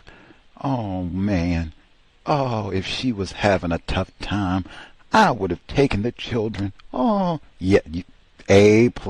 You did a brilliant job listening, and A+ for your memory. Lauren did tell us, me specifically, us in general, hey, man, there was no need for all this. Dave could have taken the children. Respectfully, I will submit again, even from what he said today. Hey, I'm not going to contest for custody. I think these children would be better off with Susan. Better off with Susan? Better off with Susan? Remembering what we said, white people know these folks better, but okay, I mean, you could say that, like, I'm going to get my own little apartment and fix up their little room so they can feel like they're home here, too. You can say that, But I mean, you still chasing young chicks at the Winn-Dixie? Okay, yeah. It's easy to say that afterwards. And I got a little room in the toys. Yeah. You know Susan better than anybody. You thought that was the best caretaker? Okay. But yes, you are correct on both counts. We were told. David said, after the fact, I would have taken the kids. Man. Star 61, but much obliged, ma'am. Much obliged. And yes, black brother-in-law. White people are not ignorant about racism. Gee, and Susan, she should have thought of Wallace, right? Really, I had never known this. Like I said, I didn't know any details about this case. I wish I had known that before. This dude has a black Susan, my God, a black brother-in-law. She didn't even think about that. She's going through all that. Like, whoa. What if they stop? But Wallace might have a toboggan. I better make sure I give him a description and don't look like Wallace. Let me think what he looked like. Let me see. They should have put pictures so we can see what. That's why I said, does Wallace look like this sketch? Like, man, come on. Maybe that contributed to Wallace. And man, I didn't want to come around because they see my profile. We want you to come in and do this lineup for a while. We got a few questions. Where were you at? I'm gonna wait this thing out. Wait this thing out quietly. Black male privilege. Let's see. Email number 1. Greetings, Gus, listeners, and callers. We have done a thorough job in the book club reading about the role of modern white women in the global system of racism, white supremacy. Mary Kay, Sue Klebold, Jen, and Sarah Hart Bonte. Joyce Dahmer. I don't really think of Joyce as much, even though she for sure was there. I think more Lionel because it was, it's his bio. But I mean, for sure, she was right there, and for sure. Now Susan Smith. I have learned a lot. Me too. A very frightening group indeed. True crime. Chapter 18. Wallace told David he was sorry he hadn't stopped by the Russell house during the week. He apologized. Isn't that crazy? During the week the boys were missing. He said he felt funny. He was black after all, and there was all this talk about a black carjacker. Tragic arrangements are just sad, and they promote confusion. Imagine that. He apologized. He felt sorry. He was sorry. That's crazy. 2. Reverend Long called the other 3 ministers the family had asked to participate in the funeral service. He gave them each a suggestion of what topics to focus on. The Reverend Joe Bridges, interim minister of the Tabernacle Baptist Church, he had decided would speak first about Jesus and his special love for children. White people don't care about children. Chapter 19, Newsweek magazine, that quoted an unnamed source saying Susan Smith had told investigators that she had seen her son Michael flail about in his car seat as the car sank. Wells brushed it off. That's the most preposterous thing I've ever heard, he said. Does not seem such a preposterous idea to me. Maybe it did not happen, but it sure seems plausible. I don't know why it wouldn't seem plausible if they woke up. Why wouldn't they? Never mind. 2. Outside, Barbara Benson, David's mother, stood alone on the church steps. A Jehovah's Witness, Benson does not believe in churches and had rejected the offer to sit inside with the family. She stood outside, uninterested in what anyone else thought about her decision. This struck me as kind of odd behavior, maybe even a little tacky, given the context. Maybe. I guess, is she practicing her religion? Maybe she's, if I don't do... Maybe. 3. Reverend Bob Cato was next. Someone asked me about what had happened in our little town. He said, "Preacher, what do you think God's thinking?" Right? Whew, yeah, I do think, Lauren, on this one. Like, whew, we are not on the logic meter here at all. Like, whew, man, your grandmother might have the right idea. Like, if this is what they're going to be saying, I'm going to style and profile. And you see my fingernails? Because they just talking food talk. You see my fingernails? Look at that. Match the hat and everything. She might. Perfect. Let's see. What should we do? What is God thinking right now? And I didn't have an answer. And this person who is not a believer said, "Preacher, do you know what God is like?" And I said, "I know some things from his word, his Bible." Oh, man. This story seems like he made it up. Moreover, I thought it was going to lead to something akin to introspection about the community. But of course, self-examination does not seem to be a common among people classified as white. Blaming others seems more characteristic. Absolutely. I at least thought this could be a moment for some sincere reflection, being at minimum telling the truth. They don't have no passages in the Bible about the importance of being truth, not harming children. We ain't hear nothing about that. Nothing. In fact, it was bubbling up to get to the, well, we got to forgive Susan. Whoa. They didn't even say, that's goofy, that's retarded. We're not going to talk about that. She lied, practiced racism, killed these children, wasted all these resources. Well, we need to forgive Susan. It was just, we need to wait a little bit. Like, we can come back to that next week. At least wait till we get to the wake. People get a little sweet potato pie in their stomach, and then we can get to the bit. That's another one. If Leroy had done this, what galaxy are we even contemplating at the funeral? Maybe we can start getting people to think about easing up off of Leroy. We'll wait till tomorrow. They soften them up and then... What? Forget Diddy. He should have been locked up a long time ago. Orenthal James been dead for a year and he was acquitted. Do white people seem like they're going to forgive OJ? And it might not be nothing to forgive. But he under the ground now. Have they forgiven Orenthal James? Have they forgiven Johnny Cochran? And the same thing. Might not be nothing to forgive. With Mr. Cochran, there is nothing to forgive. He just did his job as an attorney. Same with Susan Smith's attorneys. Nothing to forgive. Right. Susan Smith might be out of jail. I forgot. I have to see when her next parole, when she is eligible. But I mean, woo. Leroy getting parole for killing 2 white children. Get out of here. Person who dialed in, Mo in Dallas. Did you have commentary? Should be with us. Greetings, guys. Thank you for the programs. Greetings, listeners and callers. The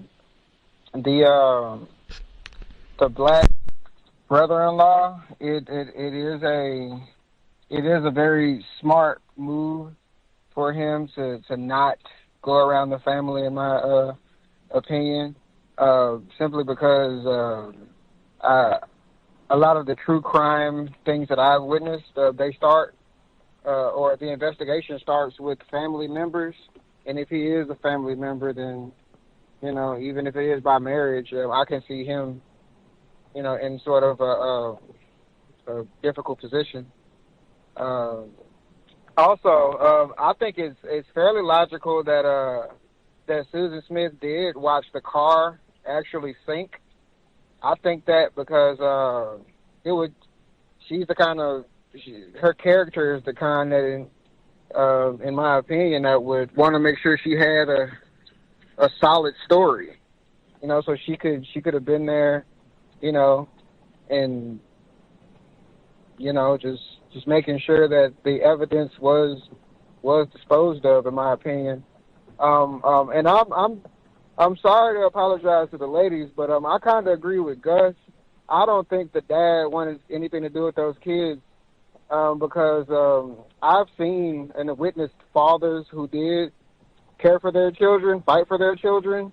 So, and he had more money than her. If he wanted to fight for the kids, he could have made a case for that. Even in the 90s, I've seen,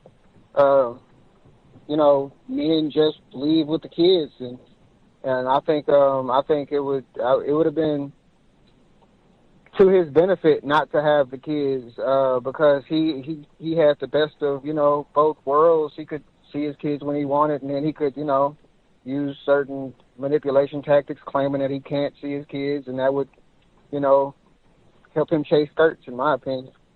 But yeah, and she didn't like the kids anyway. But you have to understand that she did say that if she did give the kids to David, it would make her look bad. I think that was somewhere earlier in the book as well. So, but yeah, he didn't want those kids, if you ask me, because he could have, I think he felt like he could have felt as if he were to take the kids, she would have had more freedom to run around like he was running around. But all this is just conjecture. It makes sense. And it also makes sense to say that, especially after they're gone, I would have took them. Yeah, who wouldn't say something like that? I'll mute my line. Thank you. Just what an old callous, privileged black male would say, Mo in Dallas. They got joint custody. I mean, if you got that much space where you can get a room for them, they could have got joint custody, right? You take a turn, I take a turn. They didn't even do that. That's all I'm saying. That's all I'm saying. Like, if you got young skirts to chase at the Winn-Dixie or Piggly Wiggly or wherever, and I just keep coming back to the same thing we all agree on. Hey, they know Susan better than us. You've been with this heifer for all this time, and you think this is the best environment for your child. Okay, what I've been saying the whole time we've been reading this goofy book. White people do not care about children. Susan, and really, all of these folks in this here book who've been saying, I think that was Lauren who said that Susan was a great mother. What? All of y'all, I would have to look at all of y'all funny. What? Same, because they said the same thing about Mary Kay. And Sue Klebold, if you, depends on how far you want to go back in the book club. But they said the same thing about them, and I don't think any of them were great moms. Just going by the record, we read their book. Finishing it up, what did we learn? Final thoughts, and now we should get extra information from the trial. That's what I said last week about the autopsy. They should have extra details. What do we get from the trial? To wrap it all up, Sins of the Mother, Katherine Massey Book Club, Context of White Supremacy. The day after Susan confessed, Oprah Winfrey, Phil Donahue, Sally Jesse Raphael, all set up shop in Union and ran shows dealing with how the town was handling the betrayal of Susan Smith and how the racial issue had threatened to divide the town. Donahue and his staff broadcast from the gym at the University of South Carolina and invited community leaders, ministers, and residents to speak out about the tragedy. One woman, tears streaming down her face, angrily said that Susan Smith should pay for what she did. I believe in my heart that she knew what she was doing when the car went down that ramp with those two poor little babies in the back seat. Vengeance is mine, saith the Lord, Donahue interrupted. The woman grabbed the microphone back from Donahue. I don't have to judge her, she shot back. It's just a crying shame that two poor little lives are gone from this earth. Reverend Bob Cato also spoke out on the program. He had been called at Fairview Baptist Church 3 times by one of Donahue's producers. Each time he had turned her down. But the young woman wouldn't give up. "Reverend, we really want the perspective of a minister on the show," she told him the third time. "You're going to persist, aren't you?" he asked. She said she was. Cato came up with a solution. He would discuss it with Susan's mother and stepmother. He would let them decide. "I'm going over to the Russell family tonight," he told the producer. "I'm going to ask for permission to be on the show." That night, Cato met with the Russells. Initially, they weren't sure it would be a good idea for him to appear on the Donahue program, but the pastor pointed out all the negative things people had been saying about Susan. "Nobody's coming at it from a Christian perspective," he told them. "If I go on, I'll come at it from a Christian perspective, that there is forgiveness. I think the message needs to be received." During the broadcast, Reverend Cato had an opportunity to speak briefly about forgiveness. A psychiatrist on the show also spoke in defense of Susan, suggesting to angry audience members that every individual has a breaking point. Most of them, he pointed out, had not reached theirs. After the show, Reverend Cato was deluged with calls and letters from Donahue viewers around the country. He was pleased that at least some people had heard his message of forgiveness. One night, he received a phone call at almost midnight from a woman in Utah. She told him she had just seen him on Donahue and apologized for the lateness of the hour. The show had aired earlier in Utah, and she hadn't factored in the time change. But the woman had something she needed to say, something she had told no one before. She told the minister that she was a Christian and that not long ago she gave birth to her first child, a son. She told the minister that she was horribly depressed after the baby's birth and couldn't understand why. She told how she had painstakingly embroidered a pillow for his crib, and one night, as he was crying, she had placed it over his face. The baby had begun to squirm beneath the pillow, but the mother said she had continued to hold it in place. Then, the mother told the minister, she had heard the doorbell. Her husband, she told him, was away on business, and it was late, too late for a visitor. It was a man who had accidentally rung the wrong doorbell. The woman directed him to the people he was planning to see, a neighbor's house down the block. The woman told the pastor that she believed that God had sent the man to save her baby's life and to stop her from making a tragic mistake. As she confessed her own story of nearing the edge, the woman said she was furious with a woman in the Donahue audience who had proclaimed that Susan Smith deserved the electric chair. "I would love to pull the switch," the woman in the audience had said, as the Donahue crowd burst into applause. "I'm more angry at that person than I am at Susan, because I'm Susan," the woman told Cato. The two talked for about half an hour. Before they hung up, the minister told her that he was glad she had called him and that she should seek out professional guidance.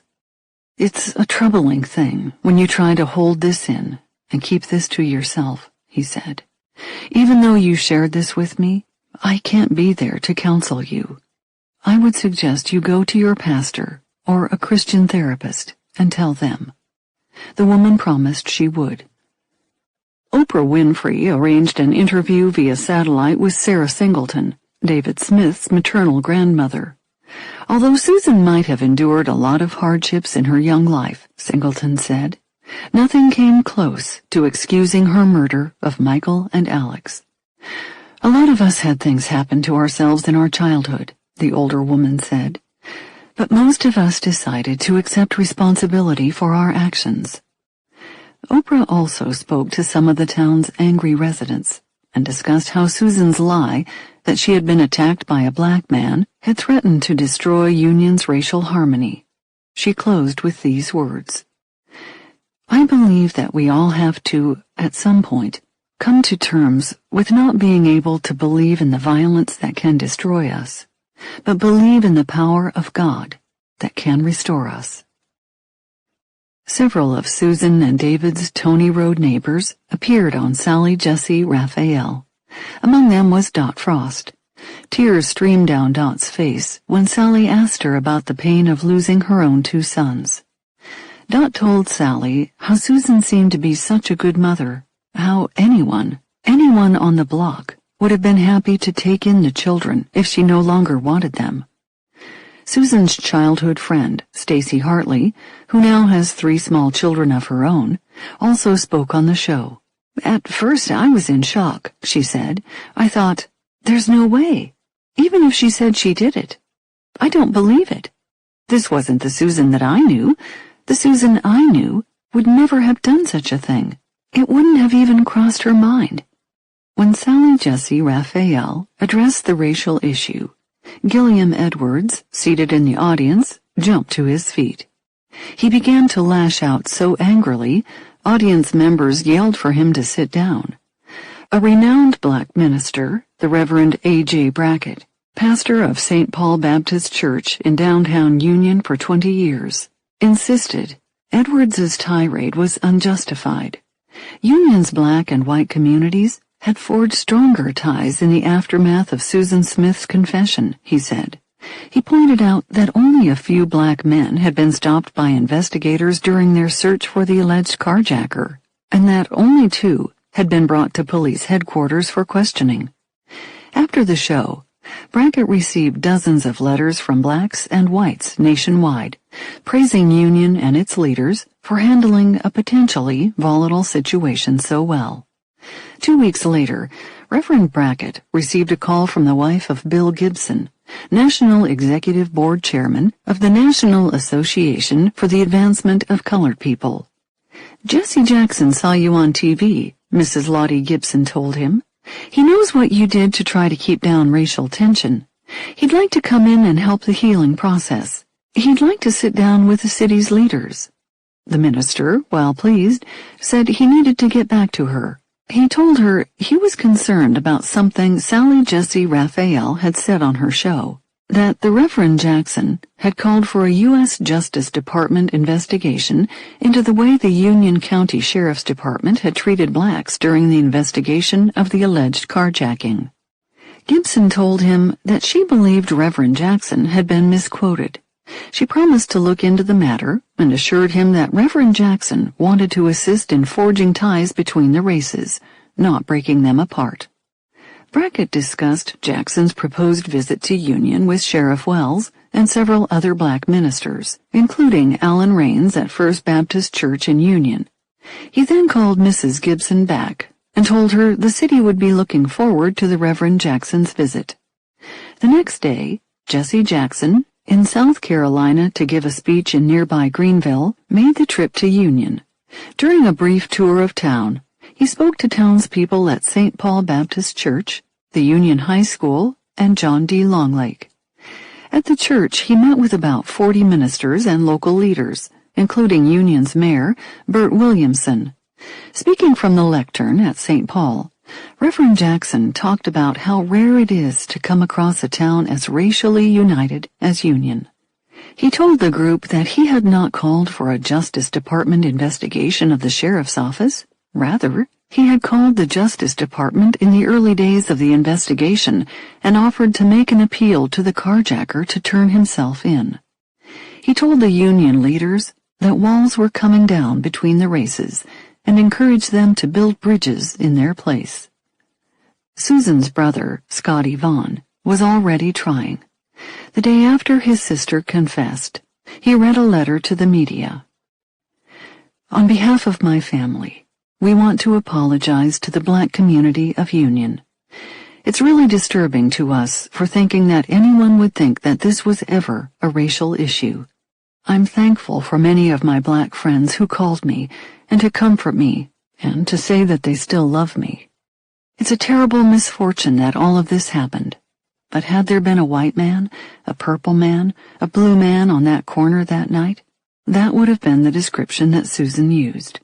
We apologize to all of the black citizens of Union and everywhere, and hope you won't believe any of the rumors that this was ever a racial issue. And I know that many of the people out there feel betrayed, just as my family and David's family feel betrayed. I want you all to know that me and my family and David's family, we really needed all that you've done. We needed all of your prayers, and we still need your prayers. If anyone earned high marks for calming a potentially volatile racial situation, it was Sheriff Howard Wells. Union residents almost universally expressed their pride in the lawman, saying he represented their county well to the American people. Leaders of the black community praised him for his respectful, even-handed questioning of several black men in the early days of the investigation. Even Gilliam Edwards was impressed. "That sheriff is cool," he said. "I have to give it to him. If it was someone else, some black person would have been dead."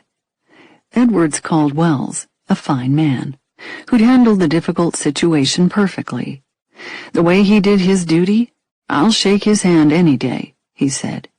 "I never thought I'd live in South Carolina and see a white sheriff treat black people in a fair and decent manner as that white sheriff did under the conditions. I never thought I'd live to see that. I thought I'd be dead and gone before someone would come along to be as decent as that sheriff was."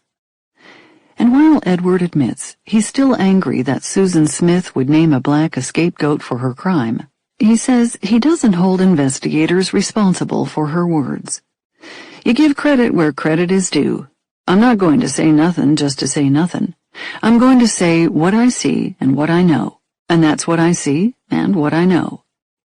In the weeks after the investigation, Wanda Wells beamed with pride as the praise being heaped on her husband and his handling of the Smith investigation. People frequently stopped her on the street and in the bank. They told her that her husband had made Union proud.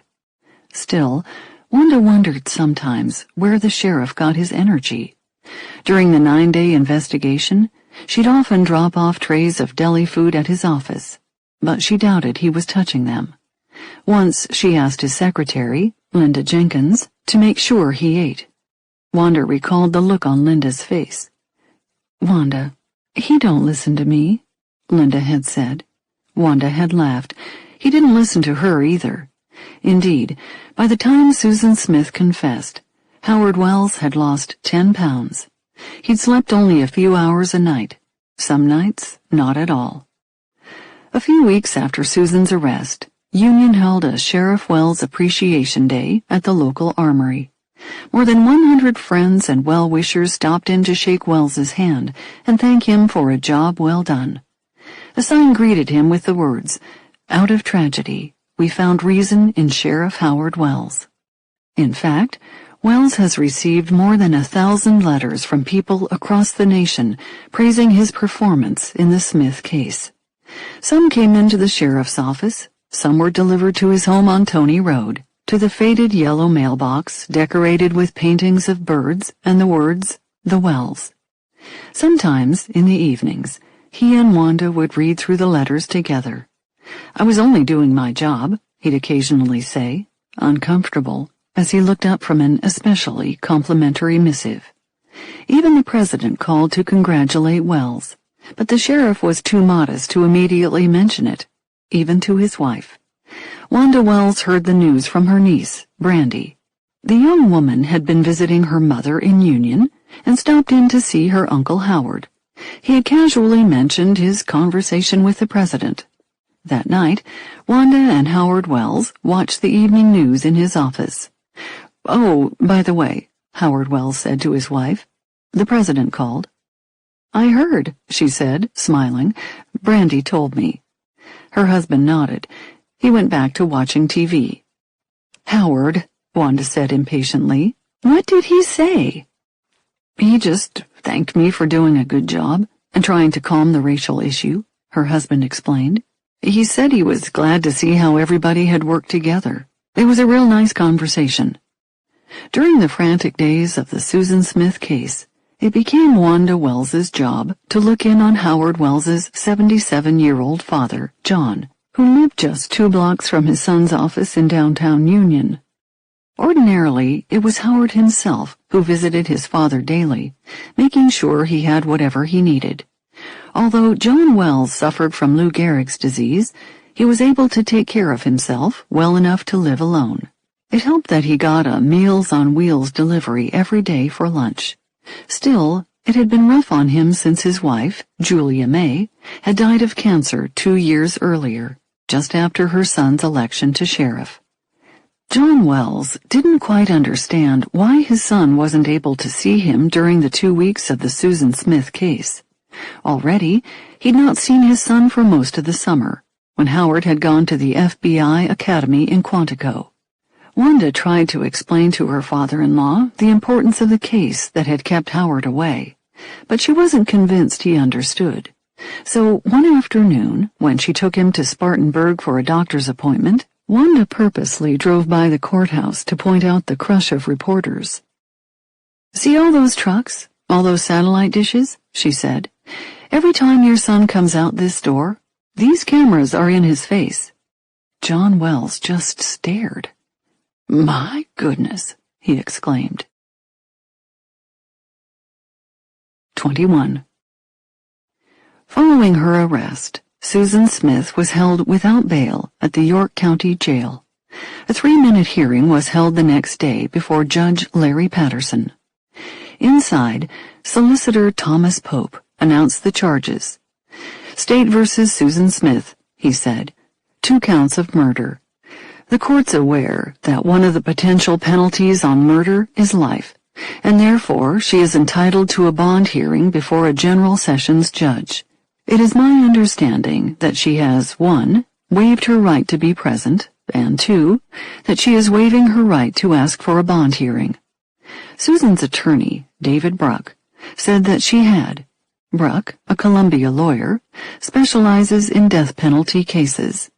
He had been hired the night before by Susan's mother and stepfather. That morning, he'd met with Susan for just 20 minutes before the hearing. The following day, Susan Smith was permitted to make a call from a payphone. She called her mother, Linda Russell. The moment they heard one another's voices, mother and daughter cried. Through her tears, Susan told her mother repeatedly how sorry she was, how she hadn't known what she was doing. She told her she missed her babies. "Nobody knew what was going on inside," Susan sobbed. The jail, she told her mother, was a living hell. Before they said goodbye, Susan said, "I don't want you to hate me." Linda Russell told her that no one in the family did. David Smith saw his wife for the first time since she confessed to the murder of their children at a hearing on November 18th. He was noticeably tense. He talked quietly to his father and to Margaret Frierson before it began. Margaret had called David several days earlier to offer her support. Even though the mystery of what happened to the children had ended, the center would still be there for the family. "Do you want us to come with you?" she'd asked. "Do what you think you need to do," David had replied. Margaret almost laughed. It was very like David not to ask a favor. She knew from her dealings with him in the past that he didn't like to put anyone out. "David, do you want me to go, or don't you?" "Well," he said, "do you want to go?" "I'd be happy to come. I would love to be there for you." "Well, if you put it to me that way, yeah. Okay, come." The morning of the hearing, Susan entered the courthouse, flanked by her attorney, David Bruck. She smiled quickly at her mother, but never met David's gaze. At the hearing before Circuit Judge John C. Hayes of Rock Hill, Solicitor Thomas Pope requested that Susan undergo a psychological examination by an impartial physician to determine Susan's criminal responsibility and competence to stand trial. Susan's attorney firmly objected, saying an evaluation could later be used against Susan if the solicitor chose to seek a death penalty in the case. As the attorney talked about Susan's fragile mental state, Susan, her hair pulled back off her face with a barrette, removed her glasses and brushed away tears. "Susan, right now, is a lot like a 6-year-old child," Bruck said. "She cannot defend herself. She needs to be protected." Pope was clearly exasperated. "Mr. Bruck doesn't want us ever to have any neutral body to look at her," he argued to Hayes. "This is the first time since I have been in office that I have seen this." Hayes asked Pope to provide him with cases in which judges ordered psychiatric evaluations of defendants. The following week, Pope did, submitting a 58-page brief. But ultimately, Hayes ruled against Pope. In a ruling in late November, Judge Hayes said that the request for a neutral examination was premature, especially since David Bruck has not yet said whether he will offer an insanity defense. As for David, he was clearly shaken by seeing Susan in the courtroom. David said he wanted to see her, to see if he could understand any better, said his former high school girlfriend, Christy. He said he wanted to talk to her. He saw her in the courtroom. There was a lot of hurt on him. He said it made it worse. He still doesn't understand. Solicitor Thomas Pope has yet to announce whether he plans to seek the death penalty for Susan Smith. Under South Carolina law, it is permissible if the defendant is charged with the death of a child 11 years old or younger, or has killed more than one person by one act. The death penalty in the state is administered by lethal injection. Pope has said that he will discuss his decision with David Smith.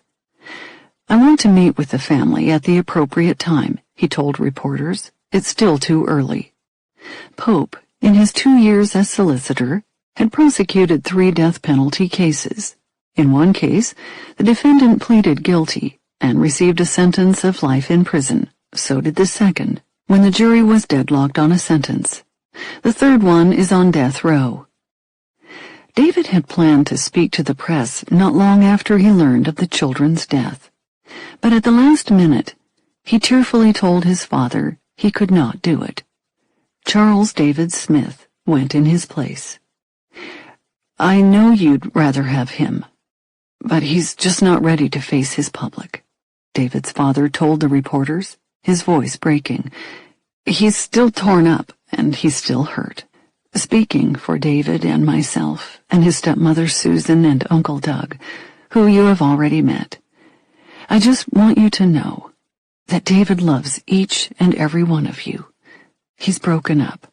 He wants his children back. That can't happen. All of you.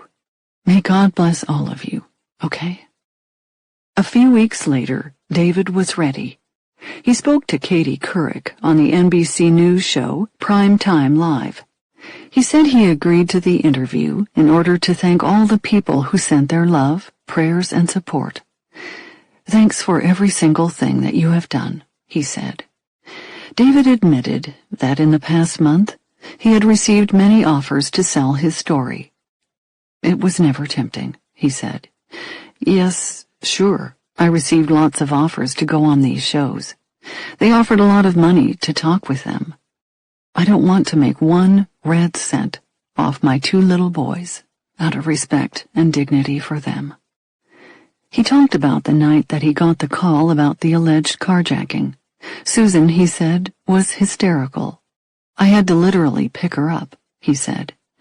Couric asked him what kind of mother Susan had been to Michael and Alex. "She was great. She really was," David said. "She was a very dedicated, devoted mother to those 2 children. They were her heart, just like they were mine. They were her life, just like they were mine." He smiled as he showed Couric a photo of the 2 boys playing inside a clothes basket. "You don't know how much they enjoyed a simple clothes basket," he said. "How they would play in that clothes basket for hours. A simple clothes basket. Michael," he added, "loved to do what his daddy was doing." He told Couric that throughout the days the boys were missing, he had believed the children would return safely. "I always believed that they were okay," he said. "I had that assurance in myself, that they were okay. Out there somewhere. I didn't know where, but they were being taken care of adequately." The futile search, he said, was devastating. "It would tear me back down emotionally," he said. "Any little hope you have inside was dropped back down to 0. And David said that he never doubted that Susan was telling the truth. "I believed her 100%, he said. He talked about the polygraph test and how Susan had told him she may have failed. She wasn't sure if she failed, he said. She believed from what they told her that she did fail it. She thought that the local law enforcement were starting to doubt her. But I never did, not for a fleeting instant. When Katie Couric asked him his reaction to Susan's confession, his words came haltingly. I was heartbroken, he said carefully. I felt empty. I felt hollow. I felt betrayed. Everything was running together. David said that he wanted to see Susan. I've got certain questions that I need answers to before I have my own peace of mind, he said. But the young man refused to elaborate when Couric asked him what, in fact, he would ask her if he could. His questions, he explained, were personal. He talked about going to see the lake. It was something I felt I had to see, he said. I just had to take a look. David says that every day he thinks back to the last time he saw his sons. It's good to be able to look back on that and be able to smile, he says. I miss those little smiles that they can give. They would take this whole earth and turn it upside down. 22. Even today, visitors crowd the shores of John D. Long Lake and pay their respects to the Smith boys at the Bougainville Cemetery. Thousands have brought flowers and balloons emblazoned with the words, "We miss you," and "We love you." They leave poems and letters by the boat ramp and along the edge of the water. At the cemetery, children leave toys and stuffed animals in memory of the murdered boys. One letter, signed by Carol A. Sullivan, is mounted by the grave, a picture of the children framed at the top. It reads, "The whole nation looked for you. We searched and hoped and prayed, but nothing could have prepared us for what we found out that day. We will never understand this. We keep asking and asking why. We wanted so much to find you. We can't simply say goodbye. It hurts us all so deeply. Millions of tears we've cried. If our love and tears could have spared you, you never would have died. The nation fell in love with you. In death, we love you still. It may take us forever for our broken hearts to heal. 2 precious hearts stopped beating. 4 beautiful eyes are at rest. Jesus has you with him now, and we know you're with the best. It broke our heart to lose you, but you did not go alone. A part of us went with you when Jesus took you home." Another, left by 11-year-old Cindy Waters from Taylors, South Carolina, was written on 2 torn memo pages. In it, she wrote, "Michael and Alex, you meant a lot to people in this world. You brought us this close. People from everywhere came down to the lake. You meant a lot. I do not see how your mother could do this. You meant a lot to this world. It sent a message to the people of your town. Everyone prayed for you to return home safe. Your mother lied, but she still may love you. Your dad loved you." Listenership has soared for Carlisle Henderson's Daily Gospel Hour. In the early days of the Smith story, he talked about forgiveness almost every day. He had cringed at some of the bitter words he'd been hearing around town. "Drag her down Main Street," one woman suggested. "Put her in the back seat of the car and drown her, like she did to those kids," said another. On the air, Carlisle begged his listeners to show restraint. "Please, please, be careful what you say," he told them. "Vengeance is mine, saith the Lord. It could be your daughter, your sister. It could be your mother. God will do the judging. We are not to judge. It could have happened in my family, my wife's family, my son's family. Love this family less. I love this family more today than I ever did. For the past 8 years, ever since he began his show, Carlyle ended the hour by saying, "God loves you, and so do I." After Susan's arrest, he began saying, "God loves you, Susan, and so do I." In time, he began to get calls from listeners agreeing with him, saying people needed to pray for Susan Smith. Carlyle told his listeners that he did not know why this tragedy happened in Union, but perhaps God had a plan. "This town needed revival," he said. "We've taken each other for granted. We're not visiting our neighbors. Everyone's in such a hurry. God may be saying, 'Wake up, Union.' God could be trying to tell us something." Not long after Susan's confession, Carlyle's wife, Georgia, called Linda Russell. "Linda, this is Georgia Henderson," she said warmly. "I just called to tell you that we love you, and if we can do anything, we're here, and we're praying for you." "I appreciate that," Linda Russell said, her voice weary. "But please pray for Susan. We already are." During the weekend of the funeral, Shirley and Rick McLeod escaped. They spent 2 days with friends in Myrtle Beach, strolling on the beach and staying up late, talking. The next Monday morning, they woke early and left the house just after 6:30, driving the short distance down the winding road to John D. Longlake. It was something, they had decided, they needed to see. But to their surprise, they were not alone, despite the early hour. A photographer for the Spartanburg Herald was already at work, trying to capture a mood shot of the sun rising over the water.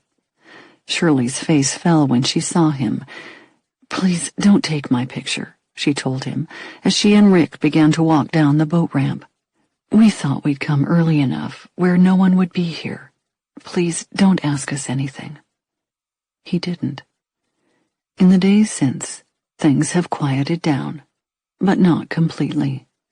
Passers-by take snapshots of the McLeod house and ring the doorbell, wanting to meet them.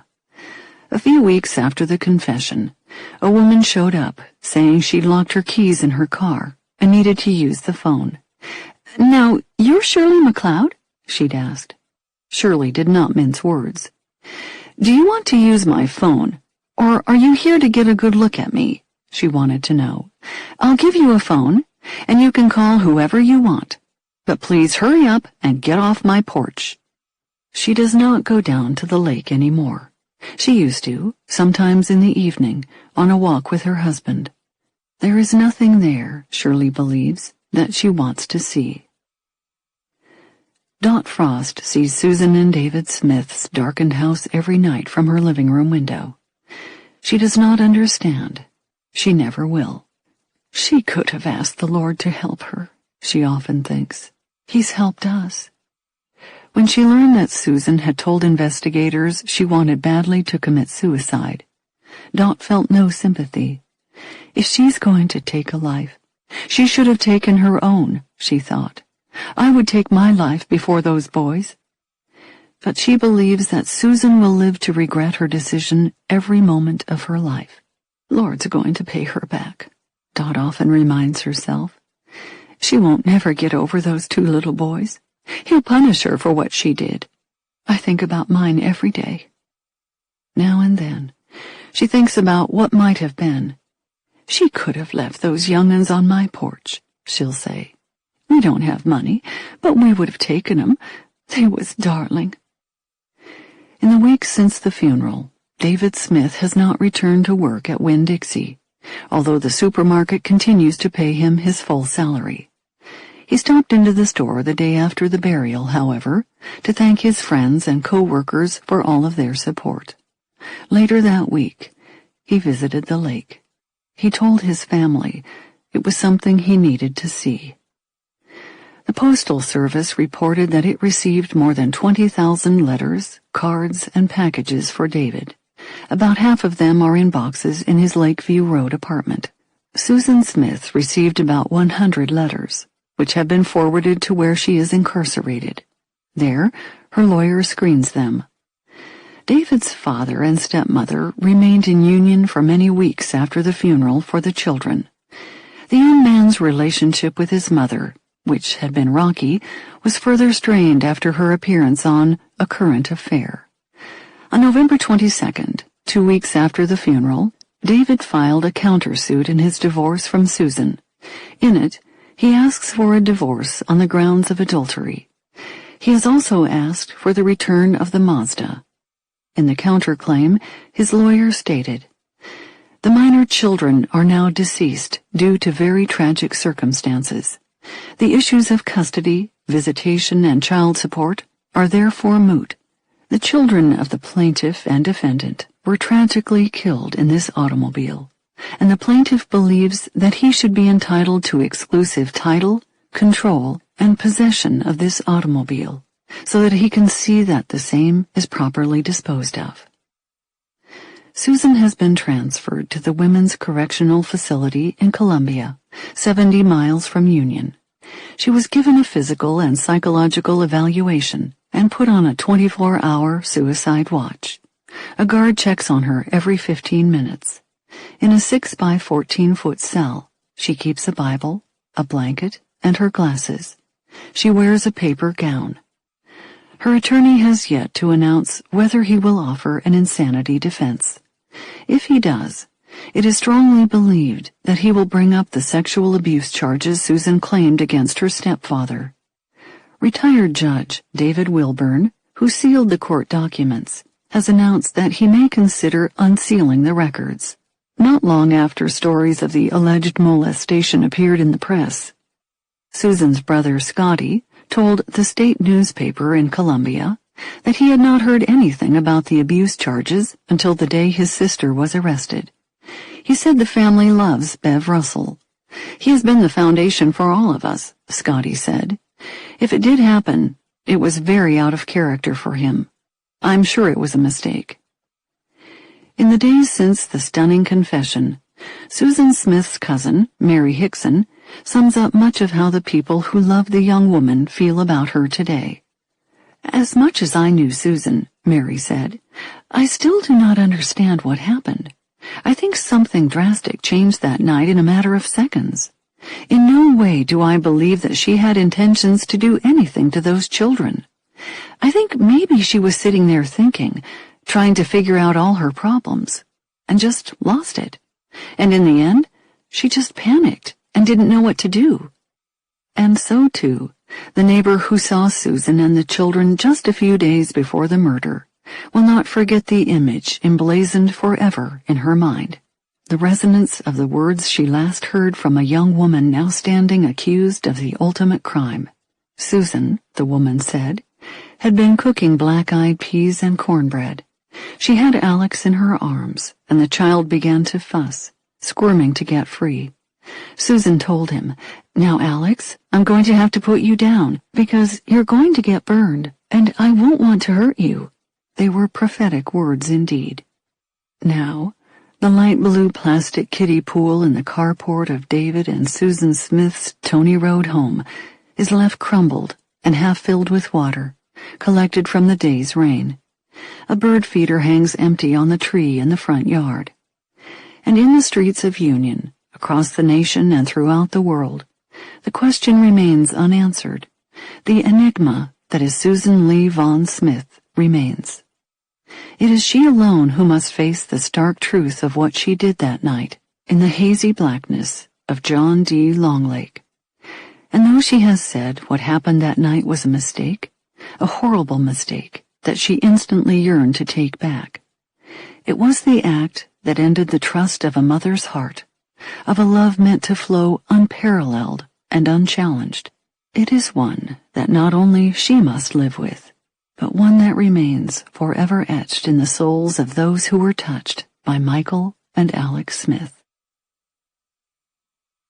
This concludes Sins of the Mother by Maria Eftimiades, narrated by Susie Alphins. Well, essentially, what she did was she called 911 and claimed to be in the trunk of a black Cadillac.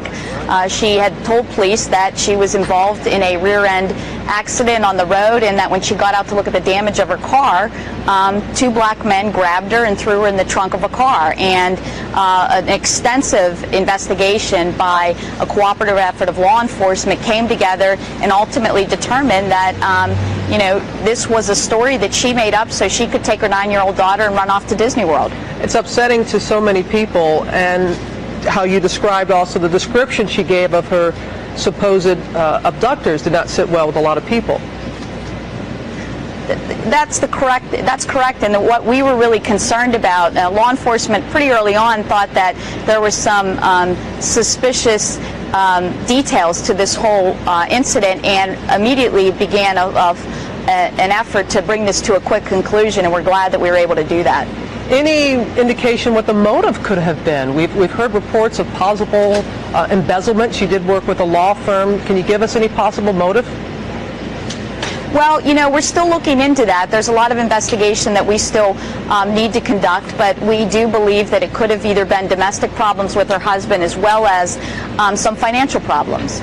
Of course, great concern for her young daughter's welfare. Any indication when she will be reunited with her family? Well, we're hoping that can occur soon. I mean, everybody's focus on this investigation was really to get the 9-year-old daughter, make sure that she was safe, and return her to her family. And Bonnie Sweeten, when do you expect to have her back in Pennsylvania? Well, we'd like to bring her back as soon as we can. She'll be extradited back here to Bucks County, as I said, to face the criminal charges that we filed against her. Have you ever handled a case like this before? Well, this is a case that's unusual in the sense that, she makes this very, very serious report of kidnapping, and as I said, all different departments get involved in this, from the FBI, the Pennsylvania State Police, the Bucks County detectives, to Disney World security, in an effort to bring this to a conclusion. And so, because of that, it does have some bizarre twists. Spirit of Pamela Evans Harris is with us. If white people had not lumped up Gus T so comprehensively, relentlessly this week, I would have found, I think, the audio of one of the many times that Pam talked about the case of Bonnie Sweeten specifically. She wrote about that case. She talked about it over and over. I had never heard of that case until Pam mentioned it. This is 2009. Obese in the White House and a white woman in Bucks County, Pennsylvania. Oh my Lord, she even won up Susan Smith. 2 Negroes, Jamal and Leroy. They done carjacked me and stole my daughter. And they ran off to Disney World. Like, Pam was so outraged about that. This is 2009. Like I said, this is not ancient times. This is 15 years after Susan Smith. Obama is in the White House. Bonnie Sweeten. Negroes did it and runs off to Disney World.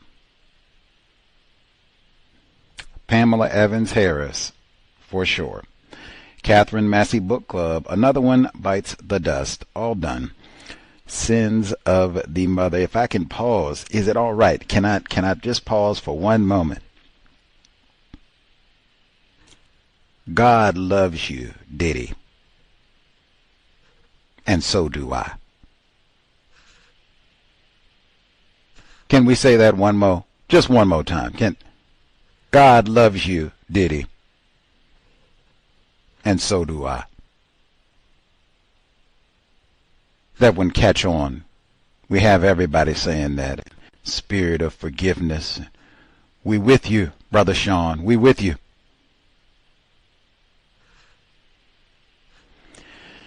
The number 720-716-7300.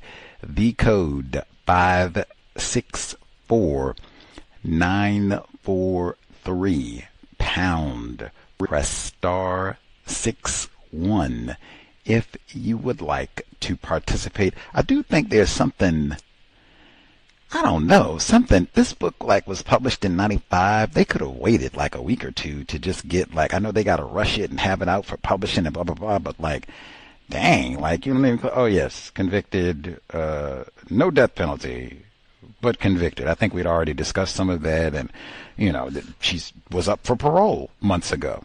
Thankfully denied, but she'll get to come back. I think in like a year or so. I have to get the exact date, but she'll get another opportunity. Probably will be paroled before she's even 60. Any hoodles.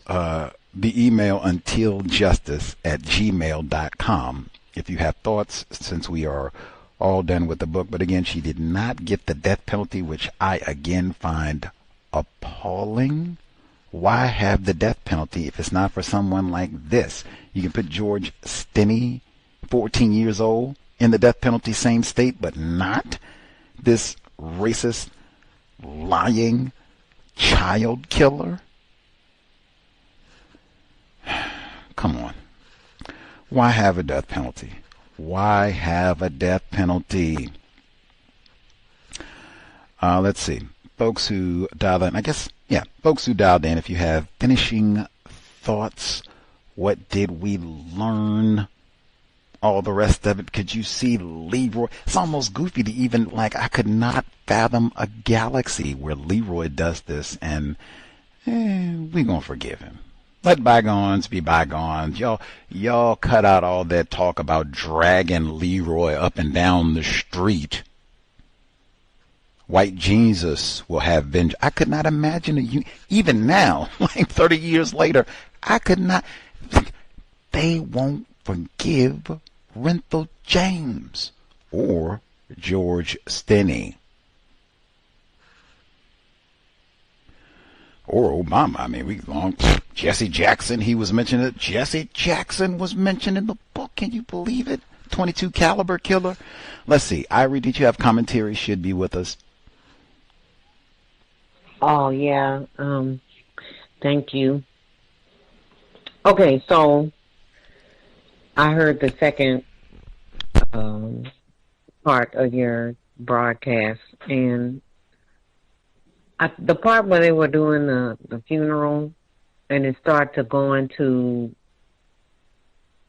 just on and on scriptures and stuff. I just didn't see how. I was really looking forward to the book having more details about the trial, and but I realized that wasn't going to happen because it was then in the night, and it would have been a lot longer if it had those details. But to listen to, and the Bible says, and Luke chapter, and I'm like, what is this? Is this evangelism or something? And I think that was purposeful because if you are the type of person to be sated by scripture and, well, Jesus said and God said, according to white Christians, don't judge and don't hate and you have to forgive, then you'll end up forgiving this lady, or sympathizing with her. And I think that's why that was in the book, that part. Then the other thing I thought about was when, they say people, once they found out that they were murdered by the kids were murdered by their mom, started bringing stuff to the lake, and that they still bring stuff to the lake. And what kind of triggered me to raise my hand and say something was, I think the narrator said something like people leaving things that said, "We love you. You were so important to the world." I was like, what? First, I think I'm safe saying that that's necrophilia. Loving people after they're dead, taking interest in their lives after they're not alive, And I'm not saying that the world, as they put it in the book, should have done that while the kids was alive. It's just the fanaticism created after, particularly in this case, these children died, where there's this swarm of people that love them all of a sudden, and Like, how you love a child you don't know. You know what I'm saying? I'm not saying that you can't care for children, but, that's throwing the word out so casually like that. And then I thought about the children that died the same way by those lesbians in California, and I just wondered, do people, since they've died and to this day, bring them, teddy bears and boxes of chocolate and things that kids would like, and leave it on the cliff by the shore, or do an offering and throw it over? Like, I'm just not even trying to be funny. I'm just wondering. They died more drastically in the way they did more than drown. They crashed and smashed into rocks and stuff. So I would think that they should get the same amount of, post-death adulations and stuff like these kids. It was something else I was going to say. I don't know. Just white women, they terrible. I remembered a death of, there was a black mother that killed her children, and I was looking to see what happened with that, and I was trying to make a comparison, but I couldn't find her name. But, a white woman killing her own kids, lying on a black male, and has a black male in her family. Were you setting up this black male subconsciously? Like, and I think that, I'm going to wrap it up. I think that that's why she lied, because the pity, the empathy that was created from her posing as a victim of this brute black male, a lot of that remained and stayed with her, and she was able to receive that from other white people because she started off with that lie. And then the humanization of her, just people letting the Bible, like I said in the book, say, well, don't do this, don't do that, and God says, and all this other stuff, that, those emotions, oh no, I'm getting mixed up. The emotions that people had about the kids, that they were expressing about being sorry how the kids died and we love you and all that, I feel like that was also something that was, their feelings, their logic wasn't able to be used fully in regard to Susan. Instead of looking at her as what she is, a racist murderer, they kept focusing and being emotional about the kids, and because of that, it's, oh, well, have some sympathy on Susan, because they're juxtaposing their feelings for the kids on her. I hope I said it where it wasn't confusing, because I was about to get confused, but thank you. I'll mute my line.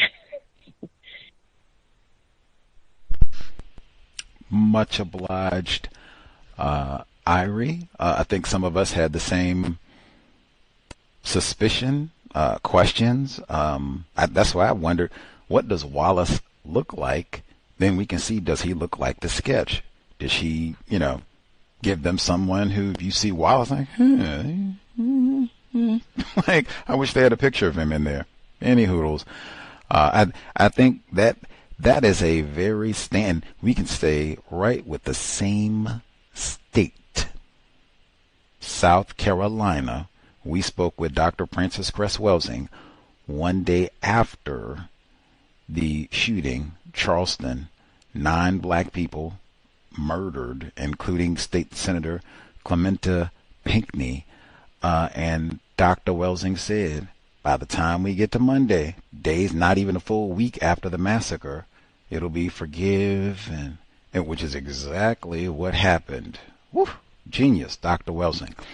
But that is so standard, and to see that happens right here. And that's why I said, if it had been take either situation, if in this instance, if Leroy had done this, or if we take the Charleston church shooting if Jamal had gone into a white church, plotted this out for 18 months, and, I'm mad with Whitey and what y'all done, and Strom Thurmond and them raping black females, and I'm tired of it all.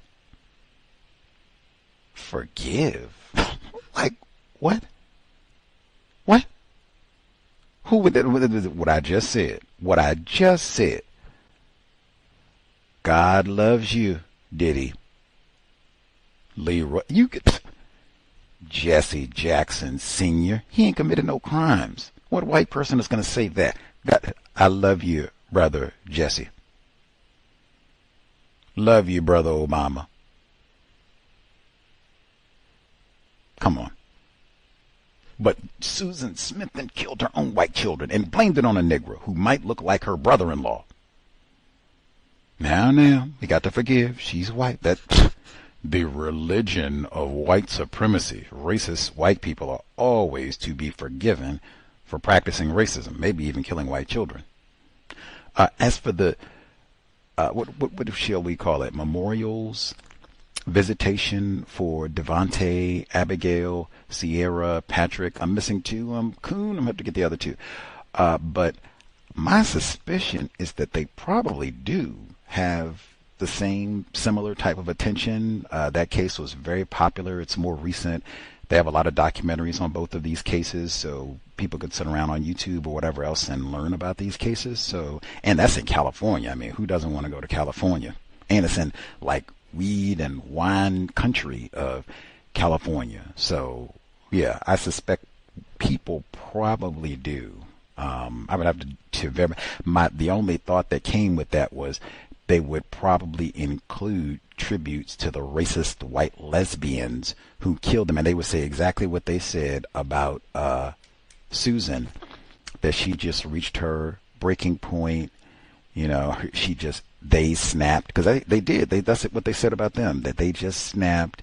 It was overwhelming. They got these old bad, high-need, emotional, colored children out of foster care, and it was more than they can have. That's exactly what they said. It's the same thing they said about Mary Kay. So I'm pretty sure they probably do have those memorials in Mendocino County, but they would include the racist lesbians in the tributes. So that would nullify it for me. It would be the same thing. They're not thought of as racist killers. They are victims too, along with Devontae, Sierra, Patrick, Abigail, +2. Other folks who dialed in, if you have commentary to share, proceed.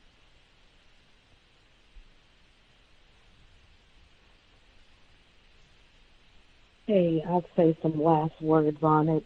I thought it was kind of, weird that it was an 11-year-old girl that went down there and she wrote a letter to the boys at the memorial place, and it said, like, I'm so sorry that your mom, had to kill you. Like, I don't know if I would have had my daughter going, would you like to write a letter to the boys? Oh, sure, Mom. Well, what should I say? Well, say you're sad about, the mom killing. It's just, I don't know. That's just so weird to me. And a lot of that church, those Bible verses that they were reading, that stuff, it just really didn't make any sense. If you sit there and read some of that stuff out, it doesn't make any sense. And it's just the way and then you're supposed to excuse her because she has the mind of a 5-year-old. Truth be told, she shouldn't have even been procreating. Nobody should have got this woman pregnant. She's been off for a while. She took a bottle full of aspirin. And you got one lady in here saying, if I would have took him, she could have set him on my porch or whatever. We don't know that. Just like with the dad, we don't really know that. It's just a mess. Thank you. I'll mute my line. Real talk, I said the exact same thing all of these white people that they could have left them cheering on my porch. Really? Not one, two. One of them is still on a bottle. Really? I don't think you telling the truth. I know you got a history of people taking in children and all that, but I mean, really? Yeah, two?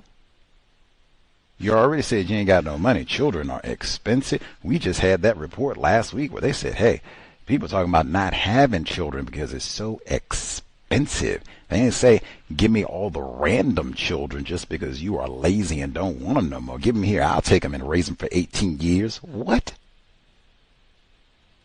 Okay. Notice, same thing I said with Dave. Real easy to say that after the fact.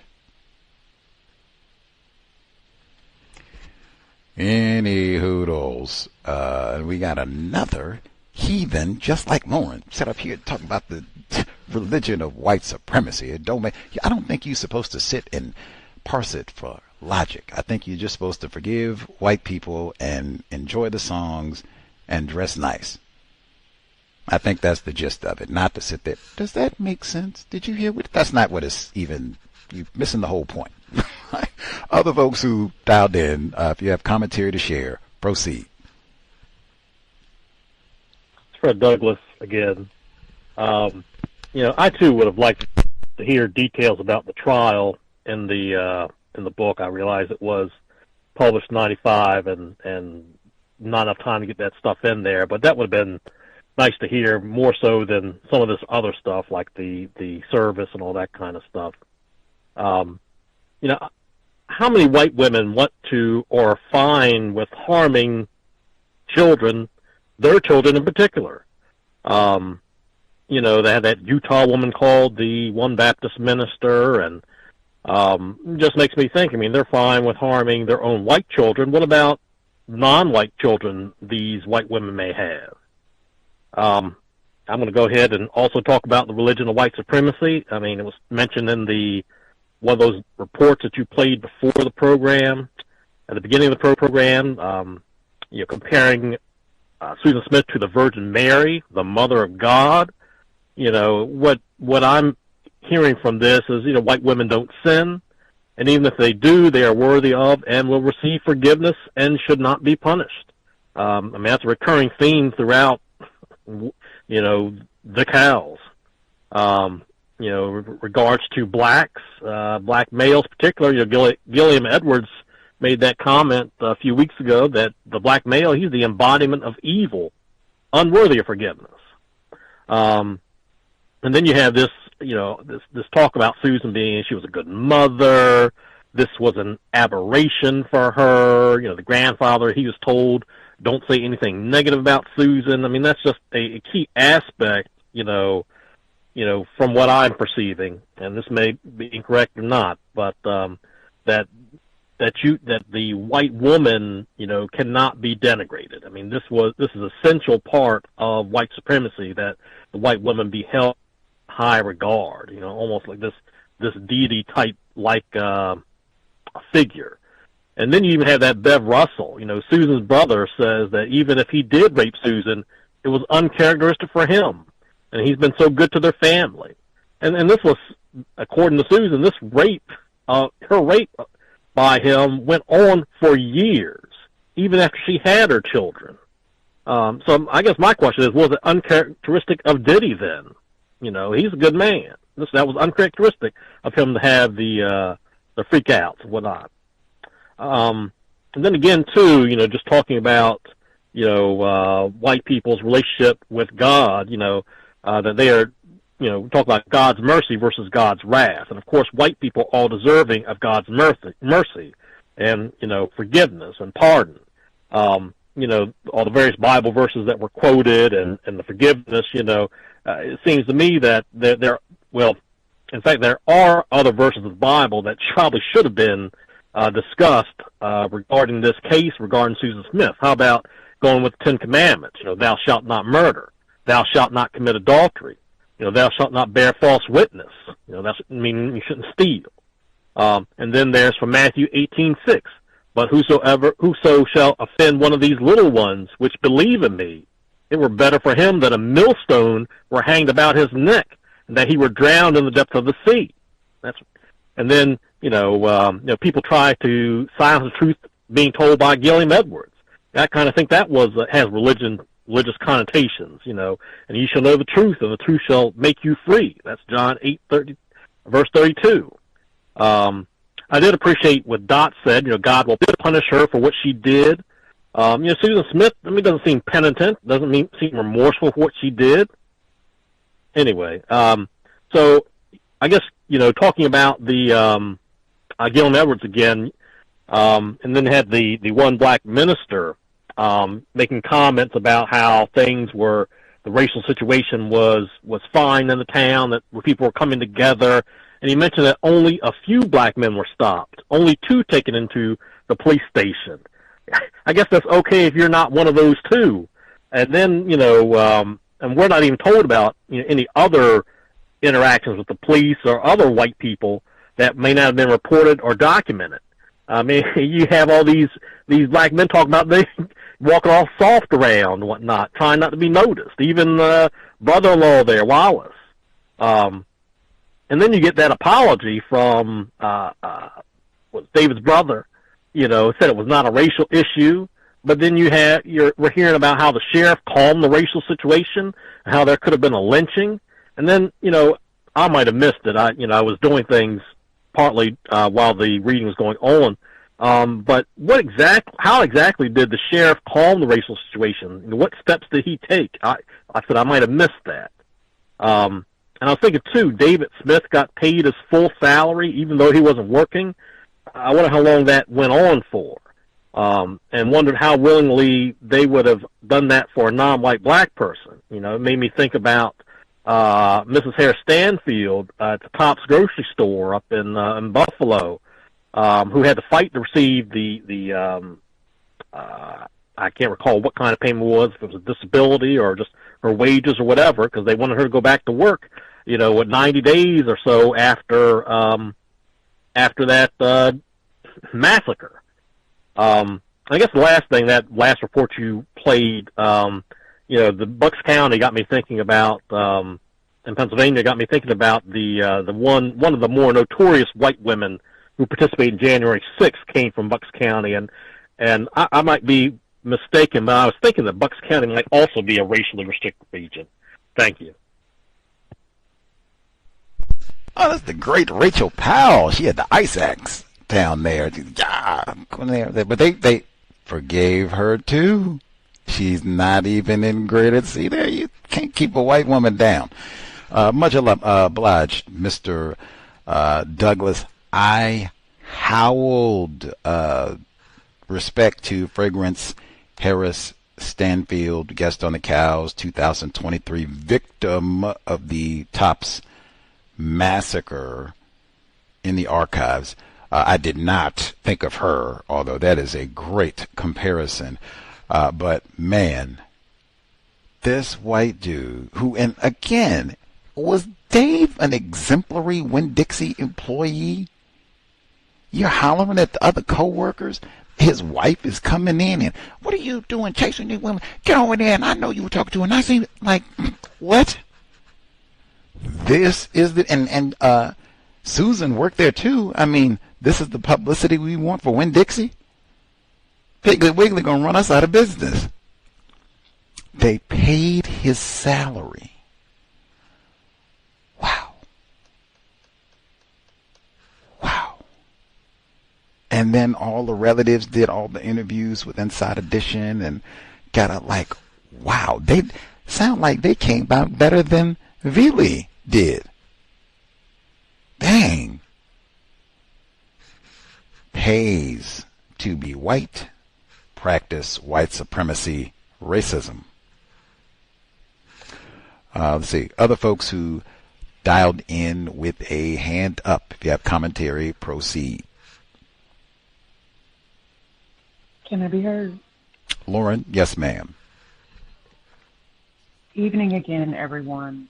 So right at the beginning of this section, it said the day after Susan confessed, Oprah Winfrey, Phil Donahue, Sally Jesse Raphael all set up shop in Union and ran shows dealing with how the town was handling the betrayal of Susan Smith and how the racial issue had threatened to divide the town. I just noted that use of the term the racial issue. And also I checked, the word racism only appears in the book one time. That was used by Mr. Gilliam Edwards. So the author didn't even use the term to describe what she was seeing. That was a direct quote. Let me see. The Reverend Cato, he was talking about Susan Smith and, every individual has a breaking point. Most of them, he pointed out, had not reached theirs. Now, I think that part is true. Every individual does have a breaking point, a finite level of mistreatment that one can take, but I just don't think Susan had reached that point. I think she wanted to get rid of those children. I also noted the white woman who watched the Phil Donahue show and then called the pastor, and she said, I'm more angry at the person, because there was a person on the Donahue show that said, I would love to pull the switch, talking about with Susan Smith. And she said, I'm more angry at that person than I am at Susan because I'm Susan, the woman told Cato. And I think this is the main reason that white people are able to empathize with white criminals, white murderers, and their families, because they know that this could be them. I think that's really important for us to understand. They quoted Oprah saying, I believe that we all have to, at some point, come to terms with not being able to believe in the violence that can destroy us, but believe in the power of God that can restore us. Now, belief means to accept something as true with no evidence. One doesn't need to believe in violence that can destroy people. It exists whether people believe in it or not. That's just like 5 + 5 = 10. Whether or not one believes that is inconsequential. Let me see. Another lady talking about how well she knew Susan. This wasn't the Susan that I knew. The Susan I knew would never have done such a thing. It wouldn't have even crossed her mind. Okay, well, maybe she didn't know Susan. Or maybe the person making this statement is just practicing racism. Again, I noted right after that, when Sally Jesse Raphael addressed the racial issue, Gilliam Edwards, seated in the audience, jumped to his feet. He began to lash out so angrily, audience members yelled for him to sit down. Okay, I want to point out the use of that phrase again. Susan's brother, Scotty Vaughn, that so-called apology he read, no, that was not an apology. And I don't think we should call it that. He said, it's really disturbing. He said, we want to apologize to the black community of Union. It's really disturbing to us for thinking that anyone would think that this was ever a racial issue. It's a terrible misfortune that all of this happened, but had there been a white man, a purple man, a blue man on that corner that night, that would have been the description that Susan used. Okay, but there wasn't a man. And also, I think it's really tacky when white people start talking about colors of people that don't exist, blue, green, polka dot, etc. That's just really lame. And it said, we apologize to all the black citizens of Union and everywhere and hope you won't believe any of the rumors that this was ever a racial issue. So, again, not an apology. If I can't believe you black people thought this was a racial issue, that should not be called an apology, even though he used that term. I think it's inaccurate. They were Howard Wells. He gets the call from the president. He just thanked me for doing a good job and trying to calm the racial issue. Her husband explained. He said he was glad to see how everybody had worked together. It was a real nice conversation. Let me see. Susan right now is a lot like a 6-year-old child. She cannot defend herself. She needs to be protected. Those children needed to be protected. That did not happen. Susan tells her mom on the phone, I don't want you to hate me. Linda Russell told her that no one in the family did. It's pretty important. Let me see. David's father goes and gives the press statement.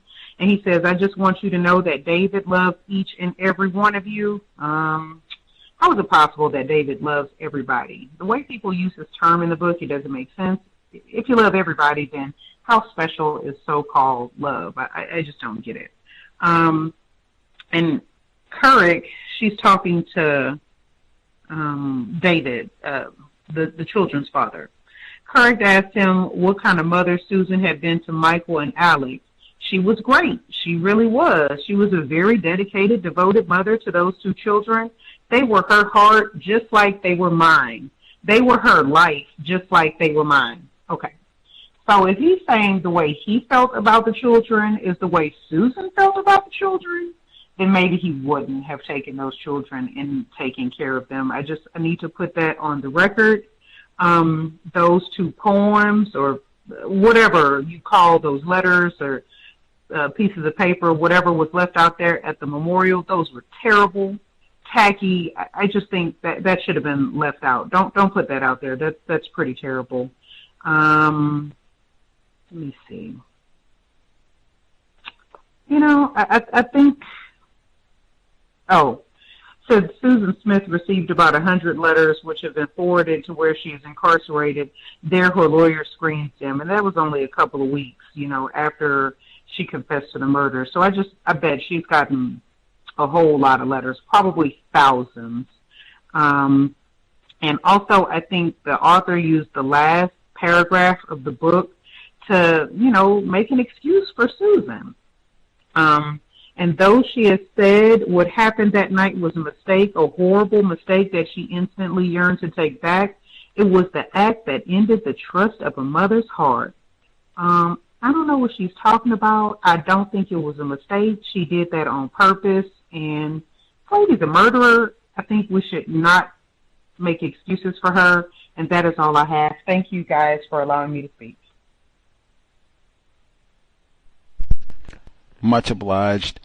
Lauren, I am very proud that for many years here at the Cows, I have pointed out the fallacy of that phrasing, particularly when a white person gets really excited or wound up talking about something. Look here, I don't care, don't make no difference if it was a black person, a polka dot person, a purple person, a red person. They just go on, and I'm like, what? I would wig out if I saw a purple person. Like, you all are really tripping. If I saw a polka dot person, like, whoa, we are about to have an emergency episode of the Cows. I've said this for years, like, you all are just totally lying. And even, there was no Negra on the corner. There was no polka dot Negra. There was no purple Negra. There was no black Negra. There was no white person. No, she lied. Period. Skillful with words, man. That's why I said, if I was Wallace, do I want to come around to say all this? Anyway, I'm so glad that I included the audio of Carl Long so that we have an actual name of one of the black people who said they took me down to the station to ask me questions about this. They said they came and got him on his job. He did not say, man, I'm going to tell you, that Sheriff Wells made me feel more dignity and pride in being questioned. I mean, wow, I never thought a white man would question a black dude like myself under these circumstances with such professionalism and courtesy. That is not what we heard. Not even close. Matter of fact, give me a moment, I'll pull it up. Anyway, the Utah woman, wow. I mean, again, white people can show you better than I can tell you what it means to be white. Where does her empathy go? I am Susan Smith. That's one of the most important passages in the book. I am Susan Smith. I was about to strangle, man. She put that in the book. I was about to strangle my own child. Like, wow. So how many times does this happen with white people where no random person makes them, especially now, everybody got GPS. Plus, you go knock on somebody's door now, you are taking your life in your hands. They will gun you down, even white people. So we don't do this now. Whole lot of children ain't gonna make it, I guess. This might even be another one. What that fool say? White people do not care about children. I don't know what the empathy would be. I reached my breaking point for a child that I voluntarily conceived. Now I'm upset about it and I'm going to suffocate them? Like, what? What? Same thing they've been saying to Susan the whole way. You could have given that child away. Out in Salt Lake City, this years before Charlie Kirk came out there and had all that trouble, you could have found someone. Pawn that child off on them. They got foster homes out in Utah with plenty of white people. Mia Love rolling over in her grave. Come on. And then she gave the critique of the poems at the lake. I'm reminded again, in 1996, there was a white family that died at the lake. 7 people, I believe it was, died, and they were there to do exactly what we heard, write poems and letters and, sulk over Michael and Alex. And the car just slipped into neutral, went in the lake, and 7 people died. In fact, they moved the ramp away. You can no longer drive down to the lake, and they moved the memorial back. So it doesn't even look the same as when the book was published. Let's see. The quick notes. I guess I'll finish email number 1 that I read and then see if we can wrap up our session. I, too, was very disappointed that they did not have details from the court. And I think that's so important, the way that the book concludes with her talking about all this rhetoric about trust of a mother's heart and what? All this love and everything else in there, as opposed to, hey, that's why I was saying the autopsy report. Let's get all the details, all that they came out in court, where they scientifically reconstruct how long did it take this car to sink. That's what I'm saying. Like, forget all that about what she said. They reconstructed that. They got video of all that. They say it took 6 minutes for the car to sink. That should have been in the book. 6 minutes. That's where it almost becomes irrelevant if they were asleep or awake. Because, if it took 6 minutes, it probably is close to what they said in the book. That's not plausible. When you hear that testimony in court and they show the video that scientifically it took this car 6 minutes to sink, and it would have been like the Titanic, meaning it would have went vertical and sunk that way. So the boys there in the back, they would have been in the back watching all this water come up. Their heads would have been the last thing to go under. Like, what the hell? They're going to sleep through all that? Come on. It easily, what Sheriff Wells told us was not plausible from what the testimony we got in court, scientific testimony. Yes, it is very possible, dare I even say likely, that's what happened. Whether they were asleep or not, they woke up. In that 6 minutes, they woke up, both of them. Oh my God, what's going on? What the hell? Uncle Wallace, help! And she sat on it. That's why I said, who is this? You sat there and watched this for 6 minutes? What does it mean? Even if these weren't your children, if they're just random stranger, you sat there and watched this? Mom, help, help. Tom Finley. Oh my God, she put the wedding dress in the car. So that's what I'm saying. They cheaped out so bad. Give the details from the trial. That's what at least we can say that with O.J. Simpson. We got a lot of trial details. He lied and left things out as well, Tubin, but give the details from the trial. That's why I wanted to go to Buffalo. That's why I went to get all of the details so you can make a logical assessment about what took place. She done tossed them children in the car with her wedding gown and wedding pictures. Don't you come back telling me she snapped. No. You don't snap and go round up the wedding photos. No. This was well thought out and methodically executed. Like, she sat there and watched to make sure, strapped in, don't you get out of there, my Tom Finley. Susan gets off looking real. All these people talking about forgive and all the rest of it. Give the details from the trial. Oh, it's so disgraceful. It's so disgraceful. They turn the sound off so you can just watch the car float in the water. That's why they couldn't find it, because they were thinking it would go out, and no, it took a really long time to sink, so they're just hanging out in the car. What? WTH? Mom, Uncle Wallace. Let's see. The email we didn't finish. After the couple separated, Barbara Benson said that David had decided on his own that children were better off living with Susan. There was no custody issue. She just wanted to be relieved of the burden of it all. She was not overwhelmed. She had plenty of resources and alternatives to just committing murder. White people kill for fun. Becky said she was one of the best mothers you've ever met. Reminds me of what they said about old Mary Kay. That's what I said. They say that about all these white moms. Sue Klebo, you just run down the line. 3. Dave had seen news reports quoting Newsweek magazine article that said Michael had awakened as the car submerged in John D. Long Lake, and that Susan had watched him struggle to get out of his car seat. The story may not be true, but it seems believable to me. Wait till you hear the trial testimony. That's about what happened, I think.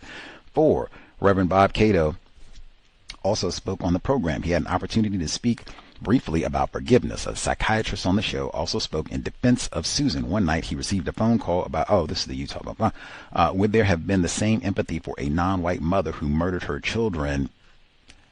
Facts.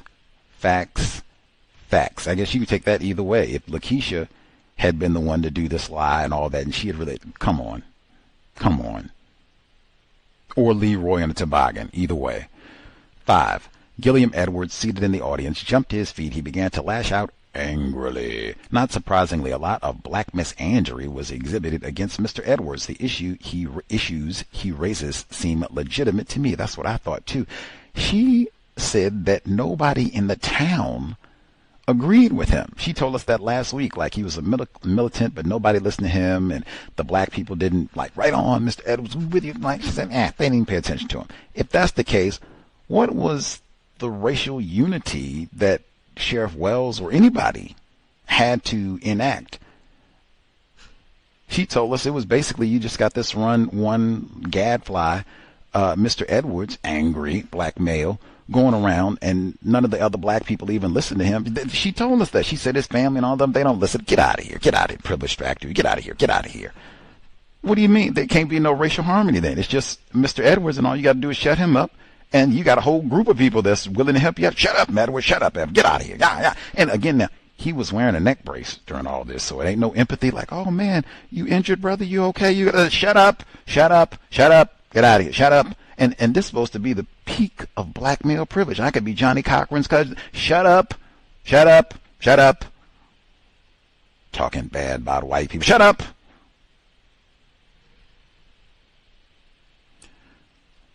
Six. Reverend A.J. Brackett insisted Edwards' tirade was unjust. And you see what they do? They get another victim of racism. Shut up, Edwards, shut up. Talking crazy talk. Shut up. Ain't no racism. Man, A+ playbook for the white people. Edwards unjustified. Jesse Jackson saw you on TV. Helped the healing process. Reverend Jackson wanted to assist in forging ties between the races, not breaking them apart. Racial showcasing. Again, break apart what? Nobody is upset but Mr. Edwards, and none of the black people listen to him, even his own family. So what's the problem? We can just get on with the trial. 7. Jesse Jackson in South Carolina to give a speech in nearby Greenville. Made the trip to Union. He told Union leaders that walls were coming down between the races. Metaphor. Encouraged them to build bridges in their place. metaphor. The union leaders were probably classified as white. More metaphors, indeed. 8. Susan's brother, Scotty Vaughn, was already trying. On behalf of my family, we want to apologize to the black community of Union. Apologies from suspected racists have no value. Stop practicing racism, white supremacy, and replace it with justice. I'd say, hey, he already told you we weren't practicing racism. We love blue people, purple people, polka dot people. What did this have to do with racism? 9. It's really disturbing for us thinking that anyone would think that this was ever a racial issue. Thankful for many of my black friends who called me to comfort and say they still love me. Scotty, are you kidding me? Define love. You've real talk. I did not doubt him here at all. He has a black brother-in-law. I would put money. That part is true. I bet you he had at least, he said several, at least 3 black people called him.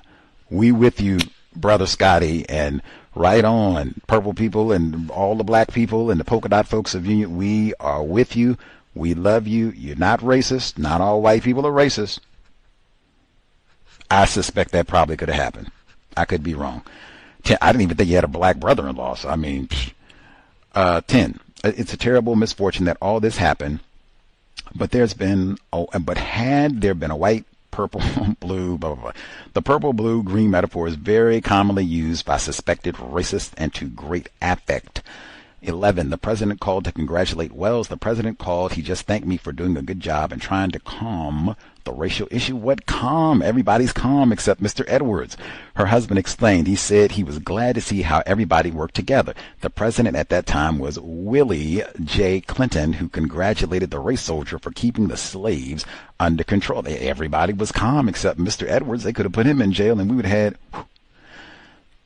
Susan's story, David Bruck. He was known for expertise in defending and consulted often for the defense in death penalty cases. For example, Boston Marathon bomber Dzhokhar Tsarnaev, pronunciation forgive. 2. Susan, if the solicitor chose to seek a death penalty in the case, the attorney talked about Susan's fragile mental state. Susan right now is a lot like a 6-year-old child. Brooks said white women who have engaged in criminal behavior seemingly infantilized as an excuse for their bad behavior. I think this was also done in Mary Kay's case. It was. Chapter 22, after Susan's arrest, he began saying, God loves you, Susan, and so do I. In time, he began to get calls from listeners agreeing with him, saying people needed to pray for Susan Smith. The grace shown this horrible woman may be an example of the pedestalization and idealizing of white womanhood in a system of racism, white supremacy. It seems important to give the most horrible white women empathy. It's always a mystery why they do their dastardly deeds. They are victims too. On the other hand, if it is a non-white female, she is a beast, a terrorist, ignorant, subhuman. 2. In the weeks since the funeral, Dave has not returned to work at Winn-Dixie. Suspected racists sure know how to take care of club members. That's what I said, right? They keep paying you forever. 3. Maybe get stock options. Not long after the stories of the alleged molestation appeared in the press, Susan's brother Scotty told the state newspaper in Columbia that he had not heard anything about the abuse charges until the day his sister was arrested. He was out of character for old Bev Russell. I'm sure it was a mistake. Acceptance of pedophilia may be a part of white culture. This was pointed out by one of the callers to the program. So that would be 2 books in a row where we're seeing that pattern, even though I think it was Mo in Dallas, unless my memory is bad, who said, well, hey, I thought, well, one of our other callers, I'll say, who said, I'm not even sure, did the molestation happen? I thought that she refused to substantiate and they just handle it internally, which would still support, hey, white people don't care about children and we support pedophilia. Jeffrey Epstein. 4. And in the streets of Union across the nation, throughout the world, the question remains unanswered. The enigma that is Susan Lee Vaughn Smith remains. The end of this text is disappointing, I'll say. Nothing about the trial or autopsy, just a lot of platitudes which add nothing to the narrative. Agreed. And I suspect this was probably a rush to publication like many of those Jonestown books. So if you can have it published right when the trial ends, peak interest, and so it's too soon to get all the details of the trial, so you can just add all this nonsense in and, filler racism. And there we go. We got a cheap, quick book, because it's not that long. We finished it in 5 weeks. And there you go. Public can read it quickly and move on. Man. And they didn't allow video in the courtroom. Even that. Not even discussion about all this. Are we going to have cameras in the courtroom? Are we not going to have? Forget all that. Forgiving Susan Smith. That was huge. OJ happening at the same time. And because of what we see there, we're not going to do the cameras here and blah, blah. I mean, just... She could have done a lot, even an extra chapter. They could have added a lot more detail to help readers get a better grasp of all the important things that were happening during this time period. Like O.J. Simpson, O.J. flipping Simpson. Talk about race card. Anyway, anything else to get out? I did learn quite a bit. I think I would have learned more if we'd had trial details. No one in the family hates Susan Smith for what she did. Even that reminds me of when we were saying the family knows her. The family is not cooperating with the police investigation. That is fishy. We said that before. So anyway, that's what also factored into my thinking about Dave and you should know Susan, blah, blah, blah, all that suicide and everything else. Anyway, all done. We will wrap this one up. New book for next Thursday. I'll let folks know what that book will be as we get into the new week. Make sure I've committed to my choice. But new book next Thursday. Anywho, we'll be here on... Oh, wait a minute. Make sure I forgot one email. Whoopsies. Forgot one email. Make sure I get that in since people did take the time to write. Last email. Cal Bell notwithstanding, Wallace was very wise not to be anywhere near the Smith household while the police were searching for the black car jacker, and he was very lucky the racist suspect, Susan Smith, did not give the police a description of the person that could have been him. We don't know that she didn't. That's why I said, what does Wallace look like? 2, that day that she left, she said she was going to take a letter somewhere. Dave told Wallace, after 2 hours, I figured something's wrong. She obviously knew there was a likelihood that she would be arrested for murdering her children, or she planned to confess to the police. Either way, it demonstrates her ability to be deceptive and calm in a situation that you would imagine would be highly stressful, to say the least. Master deceiver. And she seems kind of, I won't say like the greatest spy ever type thing. 3, Susan Smith killed the children because they were no further use to her. We use that term props. David having custody would mean that she still had 2 children getting in the way of the new life she wanted. 4, why did they need 4 ministers to officiate at the funeral? Question. And the bishop? Question. The children's murder was evil, but I don't think it warranted that level of input from church officials. I don't know. 5, Martin had been approached by reporters, and Dave was concerned about what he might say. Don't trash Susan, David said to him quietly. Despite the horror of what she had done, Susan was still his children's mother. There's protection for the white woman at all times. Facts. 6, why was it necessary to provide a breakdown of these sermons in this book other than to give some sort of attention to the ministers? I think it was unnecessary to include so much detail in the book. I think that might have been a part of the rhetoric of forgiving Susan, because it kind of distracts you from the trial, and it can kind of, and I think for a lot of people that all that religion can kind of, if you have any experience with that or what have you, it can be very good at removing logic so that you're just with the emotion and the sadness of it all and why did this happen and that sort of thing, as opposed to just questions. Where's that autopsy report? Yeah, how long did it take? Like that sort of thing. 7, I would love to pull the switch the woman in the audience had said as the Donahue crowd burst into applause. I'm more angry at that person than I am Susan because I'm Susan. Didn't we read a similar letter from a member of the public identifying with the Columbine murderers and Sue Klebold? Black people, including me, have no idea who and what white people are. I think with Columbine, I definitely remember that, where it was white people saying that they were Dill, Reb, they could have shot the sky. Certainly that has proliferated over the last, 25 years, whatever. But Absolutely. I do remember that with Columbine. And I mean, I said that's one of the most important lines of the text. I am Susan Smith. Like, all of it? So you do this murder? You about to choke your child out and blame it on Leroy too? What does it mean to be white? New book for next week.